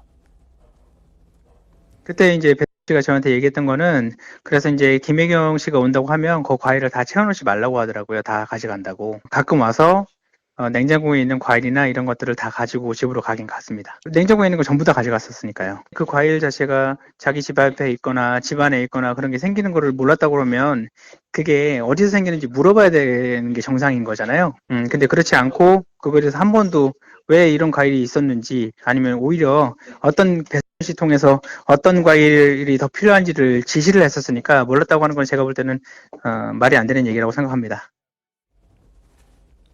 조명현 씨와 김혜경 씨의 수행 역할을 했던 이 배모 씨의 대화 내용 저희가 또 받아서 좀 보여드리려고 합니다. 2시 반쯤에 뭐 공고한 정리하러 출발하려고 한다 이렇게 또 보고를 하니까 배 씨가 과일 가게에 가셔야 한다 이러니까 과일 가게는 바나나를 가지러 가야 하는 건지 이렇게 묻고 배 씨가 사과, 참외, 딸기, 바나나 이렇게 콕 집어서 4가지 과일을 얘기를 합니다. 사과 몇 개, 참외 몇 개, 딸기는 몇 팩 할까요? 이렇게 또 구체적으로 묻고 바나나는 공관용이지요? 사택용이 아니라 공관용이지요? 이렇게 묻는 얘기가 나옵니다. 또 뭐 샌드위치 과일을 픽업했습니다. 공관으로 가겠습니다. 그러면서 사진 좀 보내달라고 해서 이 조명혜 씨가 사진을 찍어서 배 씨에게 전송했습니다. 저희가 보여드렸던 그 사진들도 이 조명혜 씨가 직접 찍어서 배 씨에게 보냈던 그런 사진들입니다. 김영주 의원님. 네. 어떻게 보십니까? 지금 뭐 조명현 씨의 이 증언이 물론 검찰이 수사를 하고 있습니다만 참고인 조사도 받았고요. 그렇지만 증거들이 굉장히 좀 적지 않고 구체적이라는 평가가 나오고 있어요. 네. 제가 뭐 서울시에 근무했던 입장에서 우리 아주 성실하게 일하고 있는 경기도 도청이라든지 또 일반 공무원들한테 되게 죄송하다는 생각이 들어요. 최소한 서울시에서는 저런 일들은 없었습니다. 예. 제가 혹시 뭘 사오라 그래도 그것은 안 됩니다라고 분명히 밑에 있는 사람이 잘라 말할 수 있었어요. 또 그런 걸 하려고 시도하지도 않았고요. 이제 그런데 좀 더 근본적으로 보면 남경필 의원이 사실은 소위 도청 공간 자체를 시민한테 돌려주고 내놨거든요. 그랬죠. 그것을 다시 말하자면 뒤로 돌려서 공간을 활용하면서 그런 이유가 그러면 저런 걸 하기 위한 거냐라는 생각이 들 정도였고요. 또 실제적으로 저것이 말하자면 나중에 우리가 뭐 확인을 해야 되겠습니다만은 여러 가지 현금으로 냈다가 다시 취소하고 카드로 샀다가 어떤 면에서는 깡도 하고 이것이 과연 경기도에서 일어난 도청 주변에 도지사 주변에서 일어난 일이라면 누가 말하자면 도지사를 존경했겠습니다. 공무원들 자체가. 또 실제적으로 저기서 일종의 갑질이기도 하고요. 심지어는 뭐 사와라고 하고 양쪽으로 배달시키고 과연 그것이 과연 어떤 그 법적으로도 아주 엄격한 위법 행위고 도지사 아닌 사람에게 저런 일을 하는 것 자체도 문제고 아주 그 비서를 그런 일을 시키기 위해서 5급, 7급 공무원을 들이는 것도 사실은 말이 안 되고 그래서 사실은 저는 충분히 이런 상황을 그대로 봤을 때는 경기도의 공무원의 수준 또 실제로 상황이 정말 이해가 안 되는 수준이다. 그리고 정말 이렇게 만약 이재명 지사와 지사 부인이 했다면 우리 경기도민들한테 사과해야 될 지점이다. 저는 그렇게 왜냐하면 우리 도민들이 낸 세금으로 저렇게 썼다는 거 아니겠습니까? 네. 저런 부분에 대해서는 정말 굉장히 문제가 있는 방법이다. 저는 그렇게 생각합니다. 네, 검찰이 지금 이 김혜경 씨를 설 연휴 직후에 기소할 거다 이런 보도들이 나오고 있는데 이재명 대표의 복심으로 불리는 정성호 의원이요. 저급한 정치 공작이다 이렇게 강하게 비판했습니다. 들어보시죠. 김혜경 여사를 설 연휴 직후에 공직선거법 위반으로 기소할 것이다. 이런 이야기가 흘러나온다는데 의원님은 어떻게 파악하고 계세요? 정말 이거야말로 좀 저급한 정치 공작이라고 생각합니다. 이게 뭐 하는 짓입니까 사실? 이게 복잡한 사건입니까? 법인카드 사용했냐 안 했냐? 이게 사실 법인카드의 목적에 맞냐 안 맞냐? 이것만 따지면 되는 거예요. 이걸 23개월 동안 끌고 온 겁니다. 전 너무너무 화가 납니다. 전영신 변호사님. 네네. 정성호 의원이 법률가인 걸로 알고 있습니다. 네, 변호사시죠. 그렇죠. 복잡한 사건도 아닌데 23개월을 끌었다. 그래서 정치 공작이다 이렇게 규정하고 있는데 동의하시나요? 동의합니다. 왜 저런 사건을 23개월씩이나 끌었는지 검찰이 그렇게 능력이 없는지 저는 도저히 이해가 안 되는데 네. 그럼에도 불구하고 핵심은 그것이 아니다. 제가 봤을 때 핵심은 뭐냐면은 이재명 대표의 꿈이 이루어진 거죠. 꿈이 어떻게 이루어졌습니까? 법인카드를 통해서 꿈이 이루어진 게 그게 문제가 되는 거죠. 이재명 대표는 10대는 굉장히 불우하게 살아온 것 같아요. 그래가지고 의지의 한국인으로서 잘 극복한 거 저는 그거 굉장히 인정을 합니다. 하지만 네. 그렇게 가난 코스프레는 20대부터는 할 수가 없어요. 이재명 대표가 사법시험 일찍 돼가지고 20대에 변호사 되지 않았습니까? 변호사가요. 지금은 좀 여러 가지 어려움이 있었지만 이재명 대표가 변호사 됐을 때에는 변호사가 굉장히 좋은 직업이었습니다. 그래가지고 아무리 초임 변호사라고 하더라도 최소한 중상류층 이상은 살 수 있었고 그 다음에 이재명 대표가 변호사 한다면 뭐 했습니까? 시장하고 그 도지사하고 그랬지 않았습니까? 그래서 제가 궁금해가지고 도대체 경기도지사 연봉이 얼마나 되길래 자기 돈으로 과일도 못 사 먹고 그 다음에 법인카드로 과일을 사 먹나? 제가 그래가지고 찾아봤거든요. 네. 2022년이니까 이재명 대표가 2021년까지 경기도지사였는데 1년 차이가 난단 말이에요. 네. 찾아봤더니 경기도지사 연봉이 1억 3,500, 1억 3천 한 500만 원 정도 돼요. 거기에다가 그걸로 끝나는 게 아니고 직급 보조비가 매달 95만 원씩 나와요. 합쳐보니까 경기도지사한테 들어가는 돈이 그 경기도지사가 받는 돈이 1억 4,680만 원이에요. 그러면 왜 이렇게 억대 연봉 1억 5천에 가까운 큰 돈을 갖다가 경기도지사한테 줍니까? 자기 돈으로 과일 사 먹으라고 준 거 아니겠습니까? 그런데 왜 자기 돈으로 그렇게 많은 돈을 갖다 받으면서 자기 돈으로는 그 사과 하나 제대로 안 사 먹고 왜 그걸 법인카드를 쓰느냐? 이게 법인카드를 이렇게 쓰는 건요. 업무상 배임 횡령으로 이제 뭐 좀 이렇게 고상하게 이야기하면 법적으로 업무상 배임 횡령이 되지만 사람들이 알기 쉽게 이야기하면 저게 뭐냐면은 도둑질이에요. 그런데 저렇게 그 국민의 세금을 도둑질한 사람이 아직까지도 국회의원하고 지금 국회의원만 됐습니까? 제1당의 이제 대표가 돼가지고 이번 총선을 갖다가 이끌고 있다, 지휘하고 있다. 그러면서 그 뭐 자기 민주당뿐만 아니라 위성정당까지 다 공천한다. 이게 이런 민주당이 제대로 된 정당이냐? 정말로 초현실적인 정당 아니야? 진짜 어질어질합니다. 물론 지금 정황들이 많습니다만 아직까지 수사가 진행되고 있고 재판에서 확정된 혐의들이 아니기 때문에 그렇다는 점을 제가 짚어드리고요. 성친 부의장이 반론을 좀 주셔야 될 것 같습니다. 예, 뭐 저는 법률가는 아닙니다. 하지만 정성호 의원께서 말씀하신 것은 뭐 어려운 수사가 아니라는 거죠. 배모 씨가 김건희 여사가 아니죠. 김혜경 여사로부터 네. 지시를 받았는가 그거 확인하는 거 핸드폰 다 조사했을 거란 말입니다. 그렇기 때문에 그 쉽게 판단할 수 있는 건데 왜 23개월까지 끌었느냐? 저는 뭐 송사에 휘말린 돈 없기 때문에 원래 이렇게 수사가 오래 걸린지 궁금한데요. 그렇기 때문에 왜 하필 총선을 앞두고 기소를 하느냐? 이거에 대해서 지적을 하는 것이지 모르겠습니다. 말씀하신 대로 기소가 되고 결과가 나오면 민주당에는 모르겠습니다. 결과에 따라서 민주당이 아주 큰 타격을 받을 수도 있습니다. 왜냐하면 이 법카 문제는 국민들이 생각하시는 공정, 정의 매우 예민한 부분을 건드리는 것이고 또 어떻게 보면 민주당이 국민의힘을 공격할 수 있는 타당성도 잃게 됩니다. 무슨 말인가 하오니 뭐 원희룡 전 지사가 그 제주도지사 시절에 뭐 법카로서 뭐 고급 일식집 다니면서 오마카세 먹고 다닌 거 이런 거에 대해서 공격을 할 우리 정당성이 없어지는 거기도 하고요. 또 한동훈 그 법무부 장관 시절 그리고 검찰 시절에 그 특활비 그거 제대로 쓰지 못한 거에서 지적하는 것도 우리가 민망해지는 겁니다. 그래서 이게 아직 뭐 말씀하신 대로 아직 결과가 나오지 않았지만 우리에게 매우 위험한 리스크로 남을 수 있겠다라는 생각을 하고 있습니다. 예, 검찰은 지금 실제로 사용한 액수 그리고 이 돈들의 출처를 파악하면서 수사의 속도를 올리고 있다고 합니다. 한동훈 위원장도요. 이재명 대표의 이 법인카드 의혹에 대해서 공천 자격까지 언급하면서 비판을 했습니다. 들어보시죠. 어떤 공직자가 세금으로 공직생활 내내 가족에게 법카 줘서 소고기랑 초밥 먹으면 저는 그건 탄핵 사유가 된다고 생각해요.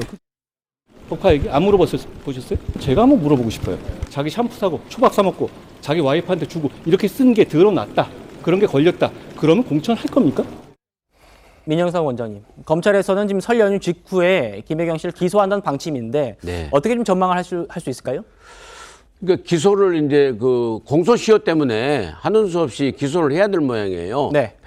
씨 그 재판 결과하고 연동돼 가지고 그러는 모양인데요. 어떤 그 죄를 지었으면은 해서 이제 법원의 판단을 받으면 될 거 아닙니까? 그래서 정성호 의원 같은 경우도 이제 그러면 측근이라고 아무리 측근이라도 그 잘못된 거 잘못된 거라고 지적할 줄 알아야지 무조건 감쌀라면 하면 안 된다고 생각을 하고요. 그다음에 민주당한테 한번 물어보고 싶은 게 저는 그 정치보복, 정치 탄압을 어디 상표 등록하셨냐고 물어보고 싶어요. 뭔 얘기만 하면은 정치보복, 이거 공정한 검찰 수사를 갖다가 전부 다 그 사법으로 끌어들여 가지고 사법 문제 시켜서 정치 탄압이라고 이렇게 하는데 좀 그 점에서 좀 지양해야 된다. 저는 그래서 이번에 너무나 그 정치 보복으로 정치 탄압으로 취한시켜서 하는 그런 부분도 이번 총선에서 유권자들이 좀 관심 있게 보실 것이라고 저는 판단합니다. 알겠습니다. 이재명 대표 법카 논란은 여기까지 정리하고요. 저희는 공천 얘기 좀 해보겠습니다.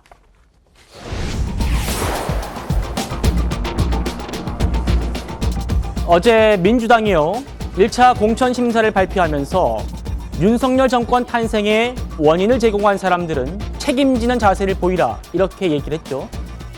임종석, 노영민 전 비서실장을 겨냥한 거다, 이런 해석이 나오다 보니까 많은 사람들이 이렇게 질문을 했습니다. 그럼 추미애는?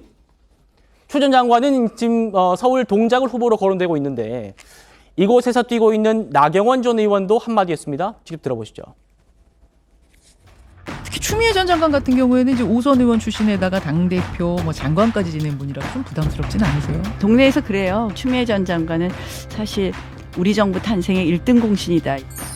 검찰총장이 저의 명을 거역한 것입니다. 장관의 말을 겸허히 들으면 좋게 지나갈 일을 알란드는 검찰총장 두고 일을 해본 적도 없고 추미애한테 술 한잔 사야지. 많은 분들이 저렇게 생각하는데 저도 크게 반대하지는 않습니다. 오셔도 괜찮지 않겠냐 이런 이야기도 하고 누가 나와도 상관없다 이렇게 생각을 하고요. 이현정 의원님 어떻게 들으셨습니까? 아니 그래서 이제 지금 임명백 공관위원장의 발언을 통해서 과연 그러니까 이 윤석열 정부 탄생에 도움을 준 분들 이런 분들은 이제 공천 책임을 져야 된다 이런 이야기가 지금 이제 나온 거 아니겠습니까? 네. 그러니까 당시에 보면 이 추미애 전 장관 법무장관실에 정말 윤석열 대통령 징계 문제를 가지고 굉장히 논란이 되고 결국 지켜보던 문재인 전 대통령이 참다 못해서 결국은 사표를 받아냈지 않습니까? 네. 그랬더니 아마 지금 굉장히 좀 억하심정이 계신 모양이에요. 문재인 전 대통령을 굉장히 공격하고 또 지금 2명의 이제 비서실장도 이제 공천 주지 말아야 된다 공격을 하는데 글쎄요 추미애 전 장관은 이제 5선이고요 또 장관까지 했습니다. 그런데 지금 어디를 지금 공천해야 될지 아마 그 민주당도 굉장히 곤혹스러운 것 같아요. 예. 저는 그래서 이제 이번엔 좀 쉬셔야 되지 않나 이런 생각이 들긴 하는데 근데 지금 이 논란이 근데 사실 생각해 보십시오. 이번 대선에서 가장 책임 있는 사람은 누구죠? 후보 자신 아닙니까? 왜냐하면 이 후보 자신의 여러 가지 문제로 인해서 결국은 0.74% 차이로 간신히 진 거 아니겠습니까? 그렇다면 그분의 책임을 다 면제하고 오히려 문재인 정부가 책임이 있었다라고 하는 것은 책임의 순서에 있어서 그게 아니죠. 왜냐하면 당연히 후보 자신 또 이재명 대표가 본인이 이야기했습니다. 결국 다 내 책임이다 이야기를 했거든요. 근데 왜 공관위원장은 이게 다 전부 다 문재인 정부 사람 책임이다 이야기를 하고 있죠? 이것조차도 말이 안 되는데 그렇다면 저는 이재명 대표가 공관위원장한테 경고를 줘야 된다고 봅니다. 근데 경고를 주고 있지 않아요. 예. 그 이유는 결국은 이런 것들이 어떤 큰 그림 속에서 진행되고 있는 것이 아닌가라는 의심이 있는데 문제는 본인이 했던 말, 자, 이 선거에 대한 대선의 패배의 책임은 나에게 있다라고 그런다면 제일 먼저 책임을 져야 될 분은 이재명 대표가 아닌가라는 생각이 듭니다. 네.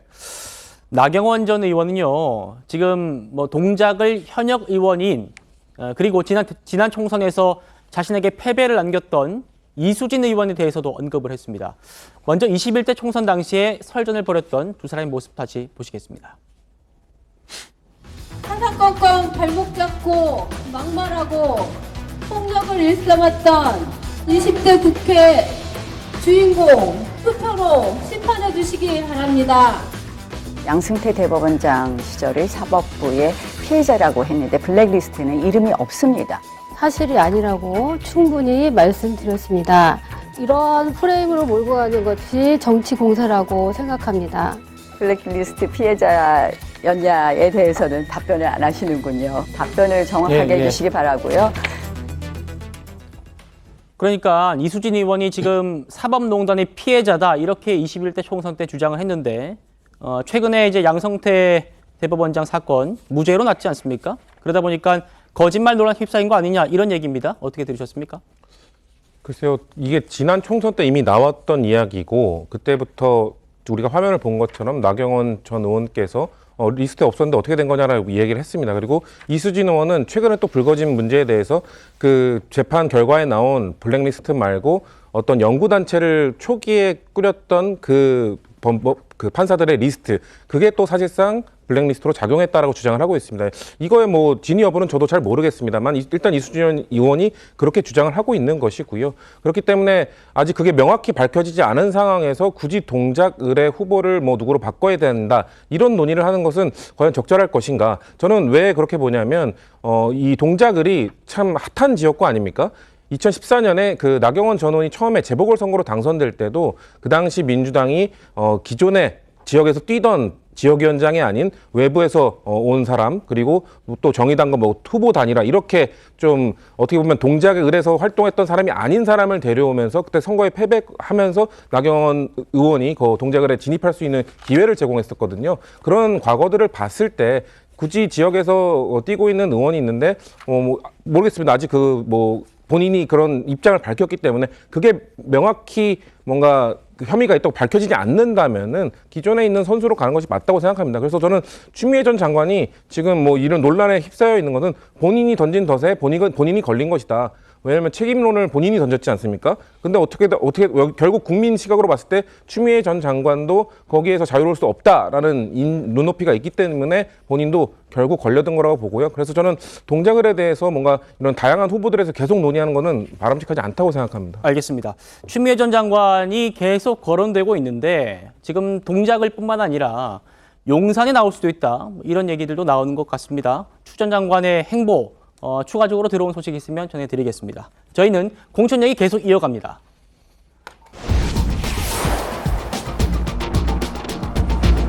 국민의힘이요. 민주당보다 먼저 다선 중진 의원들 교통정리에 나섰습니다. 경쟁력이 있는 중진들을 민주당 현역 지역구에 이른바 자객 공천하겠다는 건데요. 한동훈 위원장도 이기는 공천 작업이다. 이렇게 힘을 실었습니다. 들어보시죠. 이길 수 있고 그게 우리 당의 선거에 도움이 되는 분이라면 그분들이 불출마하겠다고 하면 제가 집에 가서 말릴 겁니다. 기준은 명확합니다. 반드시 이겨야 되는 분들이라면 반드시 나가야 되는 것이죠. 몇 선 이상은 그만둬야 되고 어떤 권력과 친하면 그만둬야 되고 이런 식의 논리는 이기는 논리가 아닙니다. 양지에 갈 수 있는 스타급 인재들이 자진해서 우리 당의 승리와 바람을 일으키기 위해서 험지로 자진해서 나간다면 저는 업어줄 겁니다. 이현정 의원님, 다선 중진들은요 이미 자신의 지역구에 오랫동안 뿌리를 내려왔기 때문에 이 사람들을 그냥 내보냈다가는 무소속으로 출마해버리는 그런 사태가 있지 않겠습니까? 그래서 이분들을 어떻게 좀 달랠지, 어떻게 처리할지가 굉장히 중요한데 지금 민주당보다 국민의힘이 먼저 큰 잡음 없이 좀 처리하는 그런 모습인데요. 어떤 영화에 그런 대사가 생각이 납니다. 살려는 드릴게 이런 대사가 생각이 나는데요. 지금 이제 지난번 인요한 혁신위부터 계속 제기된 문제가 뭐냐면 중진들 또 윤핵관들 이런 분들에 대한 희생 이걸 지금 요구해 왔지 않습니까? 네. 근데 물론 이제 혁신위가 흐지부지 됐습니다만은 지금 이제 한동훈 위원장 체제가 들어서면서 이것이 다시 이제 복귀 시작된 것 같습니다.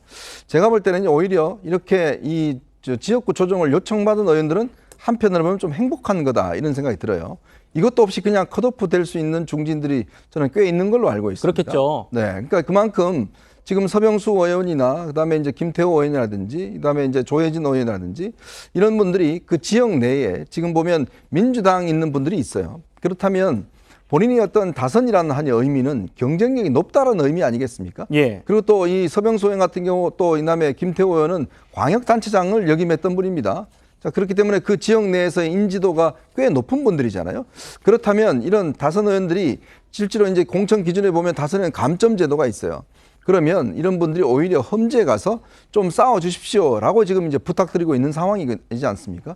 저는 아마 서병수 의원이나 김태호 의원, 조혜진 의원이라든지 지금도 오늘 이름이 나왔던 김기현 전 대표라든지 뭐 이런 분들이 결국은 저는 선택하지 않겠나 싶습니다. 왜냐하면 지금 일단 공천이라는 게 이번에 중요한 게 이기는 공천은 결국 국민들에게 뭔가 기득권을 버리고 또 희생하는 듯한 그런 모양새를 보여주는 것들이 중요하고 특히 이 지지가 많은 이런 영남 지역 같은 경우는 그런 요구가 많지 않습니까?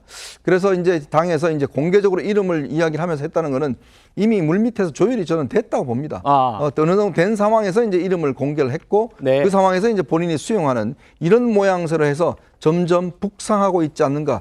이제 곧 아마 TK 지역에 도착할 것 같습니다. 자, 그 얘기도 좀 이따 해보려고 하는데요. 어제 저희가 전해드렸습니다만 이 부산시장을 지낸 5선 중진 서병수 의원한테 지역구로 옮겨달라 이렇게 공개적으로 요청을 했죠. 서 의원이 큰 고민 없이 수락을 했습니다. 들어보시죠. 오늘 저 서병수는 낙동강 벨트라 불리는 북구 강서구 갑으로 출전하라는 당의 요구를 받았습니다. 제게 주어진 소명을 다하겠습니다. 당의 결정을 존중하고 따르겠습니다. 민영상 원장님. 네. 아직은 화답한 분은 서병수 의원뿐입니다만 이현종 의원 말씀처럼 지금 이 요청이 TK 지역까지 북상할 거다. 이런 얘기가 나오는데 아마 당 중진들이 조금 거부하기는 어렵지 않을까 이런 생각이 드는데요. 그렇죠. 전체 이제 대세적인 흐름이 그렇게 되기 때문에 그리고 그렇게 그런 그 희생과 어떤 험지로 가는 자발적인 이런 게 있어야만이 이기는 선거가 될 거라고 이제 국민의힘 입장에서는 보는 거 아니겠습니까? 네. 지금 현재요. 사실상 보면은 이제 희생을 할 사람들이 대통령의 측근이라는 분들하고 그다음에 중진들 아니겠습니까? 영남 쪽의 중진들. 그분들이 해야 되는데 사실상 보면 요즘에 윤석열 대통령의 가장 지근거리에서 보좌했던 측근들은요. 상당히 지금 험지하고 격전지로 지금 가고 있어요.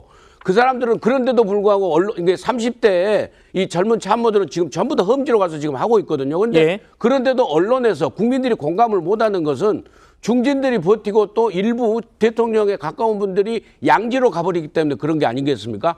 그런 시점에서 국민 여론을 확 바꿀 수 있는 그런 첫 발자국으로 서병수 의원의 결단이 있다. 이렇게 해석할 수 있습니다. 그리고 서병수 의원이 얘기한 그 낙동강 벨트 저 지역은요.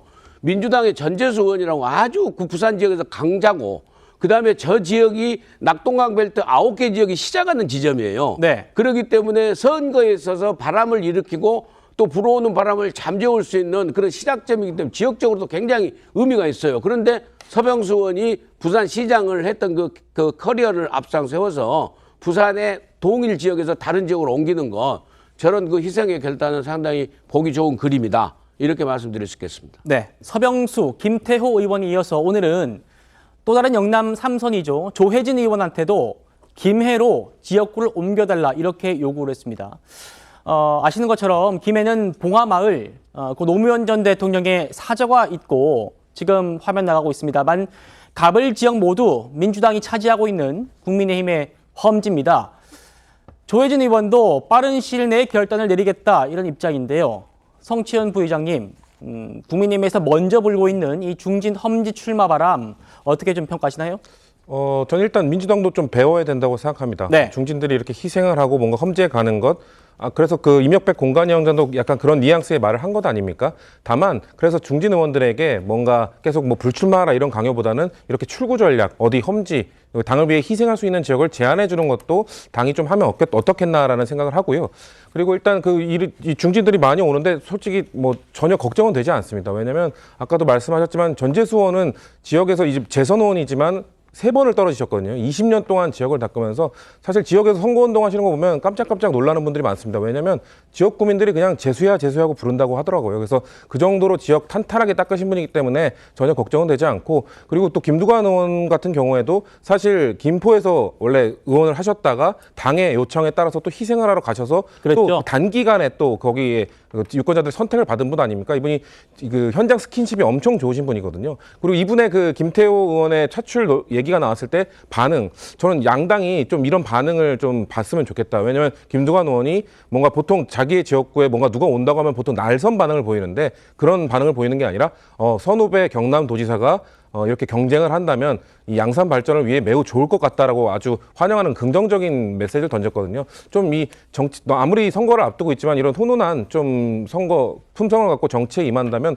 유권자들도 이런 그렇기 때문에 김두관 의원을 좋게 봐주는 게 아닌가. 다른 분들도 좀 배웠으면 좋겠다라는 생각을 했습니다. 자, 지금부터 얘기해 볼 게 핵심인데요. 정혁진 변호사님. 네네. 사실 PK 지역은 뭐 국민의힘한테 험지라고 불릴 곳이 꽤 많이 있습니다. 아까 보셨지만 경남에서 5대4로 국민의힘과 민주당이 팽팽했기 때문에 험지라는 곳에 중진들이 차출될 수 있지만 문제는 TK 지역이거든요. 이 TK 중진들을 어디로 차출할 거냐 이게 핵심일 텐데 이건 좀 어떻게 정리될 거라고 좀 판단하시나요?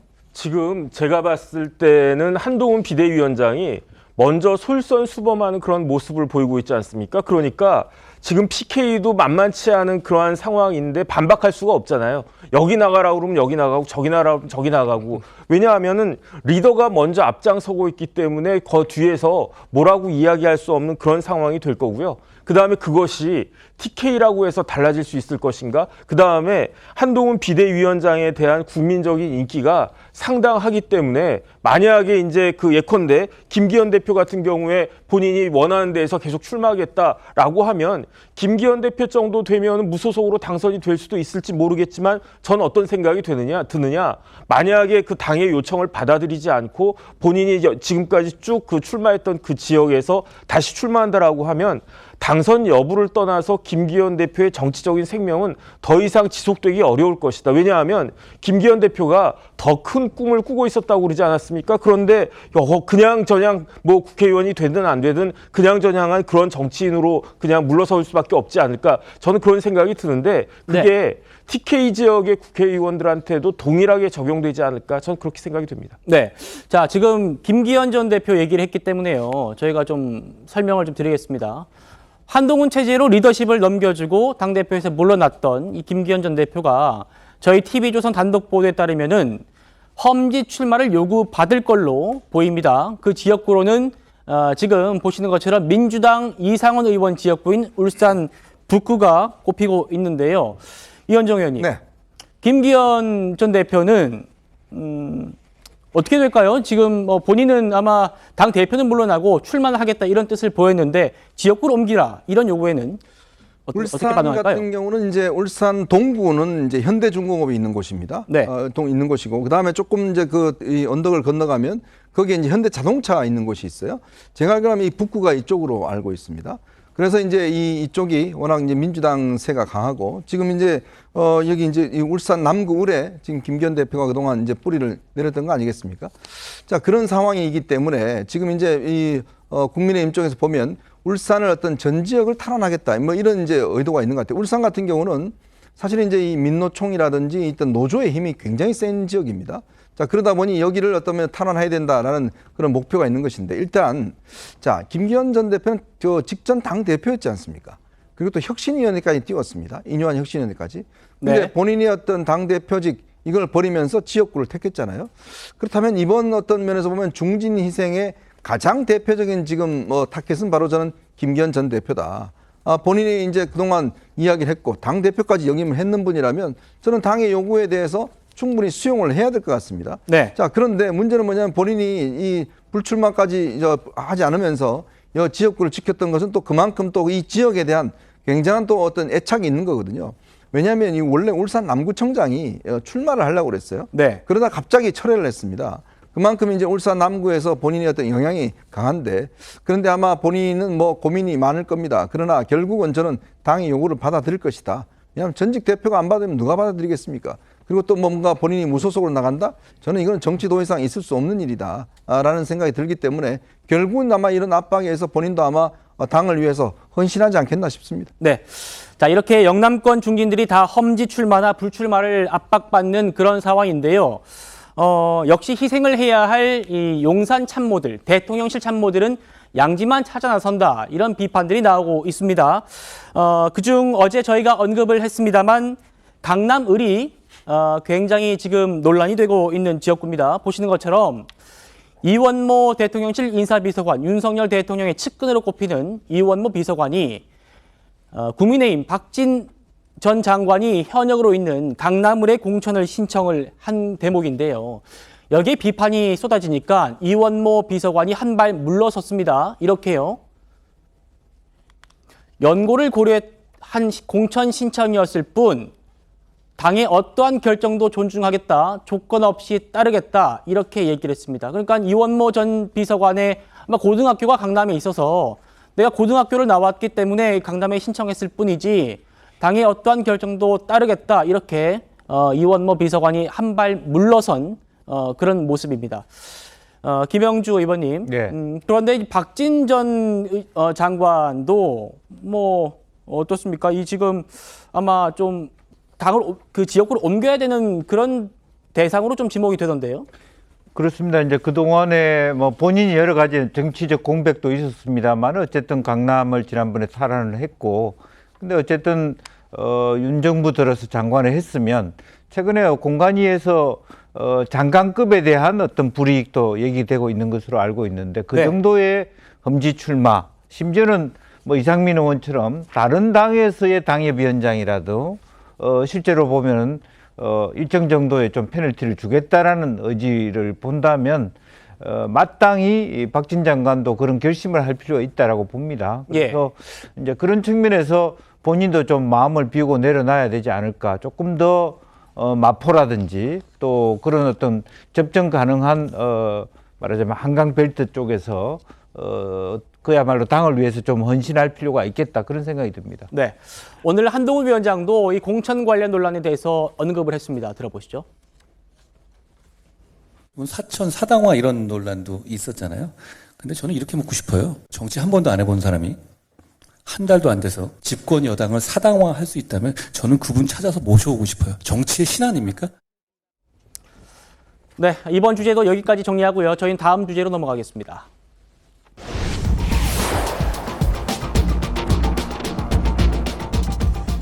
한동훈 위원장, 오늘 밤 10시에 방영되는 윤석열 대통령의 대담에 대해서도 입을 열었습니다. 아무래도 가장 큰 관심사는 김건희 여사의 명품백 논란에 대한 대통령의 답일 텐데요. 한 위원장 얘기 한번 듣고 오시겠습니다.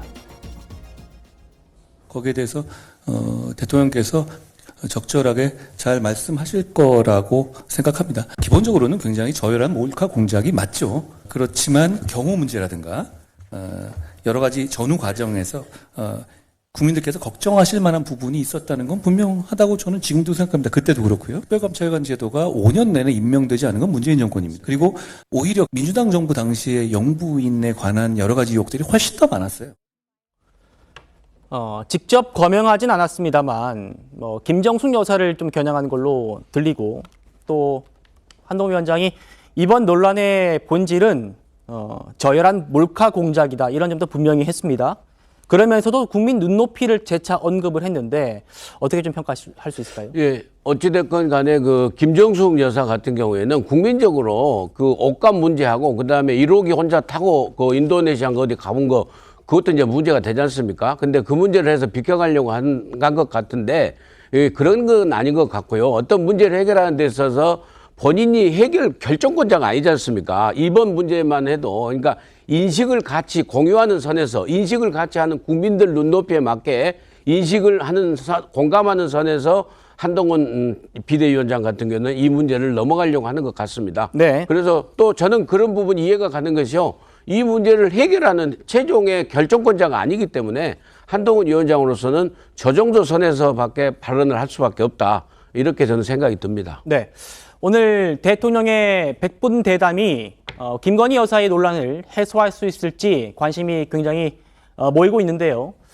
민주당 정청래 의원은 대통령의 발언을 예상하면서 이렇게 비판했습니다. 들어보시죠. 오늘 밤 윤석열 대통령의 KBS 100분쇼 빡침주의 하시기 바랍니다. 골칫덩어리 김건희 여사 분야는 피해자 코스프레를 하며 오히려 적반하장식으로 몰카 함정이라며 사과는커녕 역공을 펼치지 않을까 천지분간 못하고 세상 물정 모르는 안드로메다성 유체 이탈 발언이 난무할 것으로 저는 예측합니다. 성시영 부회장님. 예. 대통령의 대담을 보기도 전에 이렇게 거친 단어들로 비판을 했는데 어떻게 보셨습니까? 글쎄요. 거친 단어가 적절한지는 저도 동의하지 못하는 부분도 있는 것 같은데요. 다만 지적하고 싶은 것은 똑같은 것 같습니다. 윤석열 대통령이 국민 앞에 나설 용기도 실력도 없다는 걸 증명한 그 대담이 될 거라고 보고요. 왜냐면은 아마 물론 들어봐야 됩니다. 근데 불편한 얘기에 대해서 얼마나 소화할 것인가 별로 그렇게 많이 정말 진솔하게 얘기할 거라고 보는 사람은 없습니다. 아마 변명 정도를 할 것이다라고 보고 있는데요. 혹시나 이후에 10시 이후에 방영될 거에서 정말 진솔한 사과를 한다면 제가 이후에 사과를 드리겠습니다. 하지만 아무도 윤석열 대통령이 정말 국민 눈높이에 맞는 사과를 할 거라고 예상하고 있지 않기 때문에 그런 지적을 한 거라고 생각하고요. 이 대통령의 국민과의 대화 아니면 국민과의 소통 아니면 언론과의 소통 이런 것들은 뭔가 만족하지 못할 대답을 하더라도 불편한 질문들에 대해서 정면으로 맞부딪혀야 됩니다. 문재인 정부 때도 그래서 문재인 대통령이 불편함에도 불구하고 부동산 질문 다 받으면서 국민들을 만족 못했거든요. 그럼에도 불구하고 그런 것들이 다 반영된다는 거 우리가 10시 이후에 지켜보면 될 것 같습니다. 네, 이현정 위원님 마지막 반론 한번 듣고 저희가 방송 종료하려고 일단 합니다. 저녁에 아마 지켜보면 대통령이 이 정황에 대해서 아마 설명도 하실 것 같고요. 본인의 이 부분에 대한 또 입장도 이야기할 것 같습니다. 결국 대통령의 이야기를 들어보고, 근데 문제는 이제 대통령이 뭘 이야기를 하든지 간에 야당은 계속 문제를 제기할 겁니다. 결국은 이제 국민들이 이걸 어떻게 느끼시느냐, 저는 그게 중요하다는 생각이 듭니다. 알겠습니다. 오늘 10시에 100분간 이어지는 윤석열 대통령의 대담, 저희가 내일도 잘 정리해 드리겠습니다. 저는 1분 뒤에 돌아옵니다. 네, 저희는 내일도 오후 5시 10분에 찾아뵙겠습니다. 여러분 고맙습니다.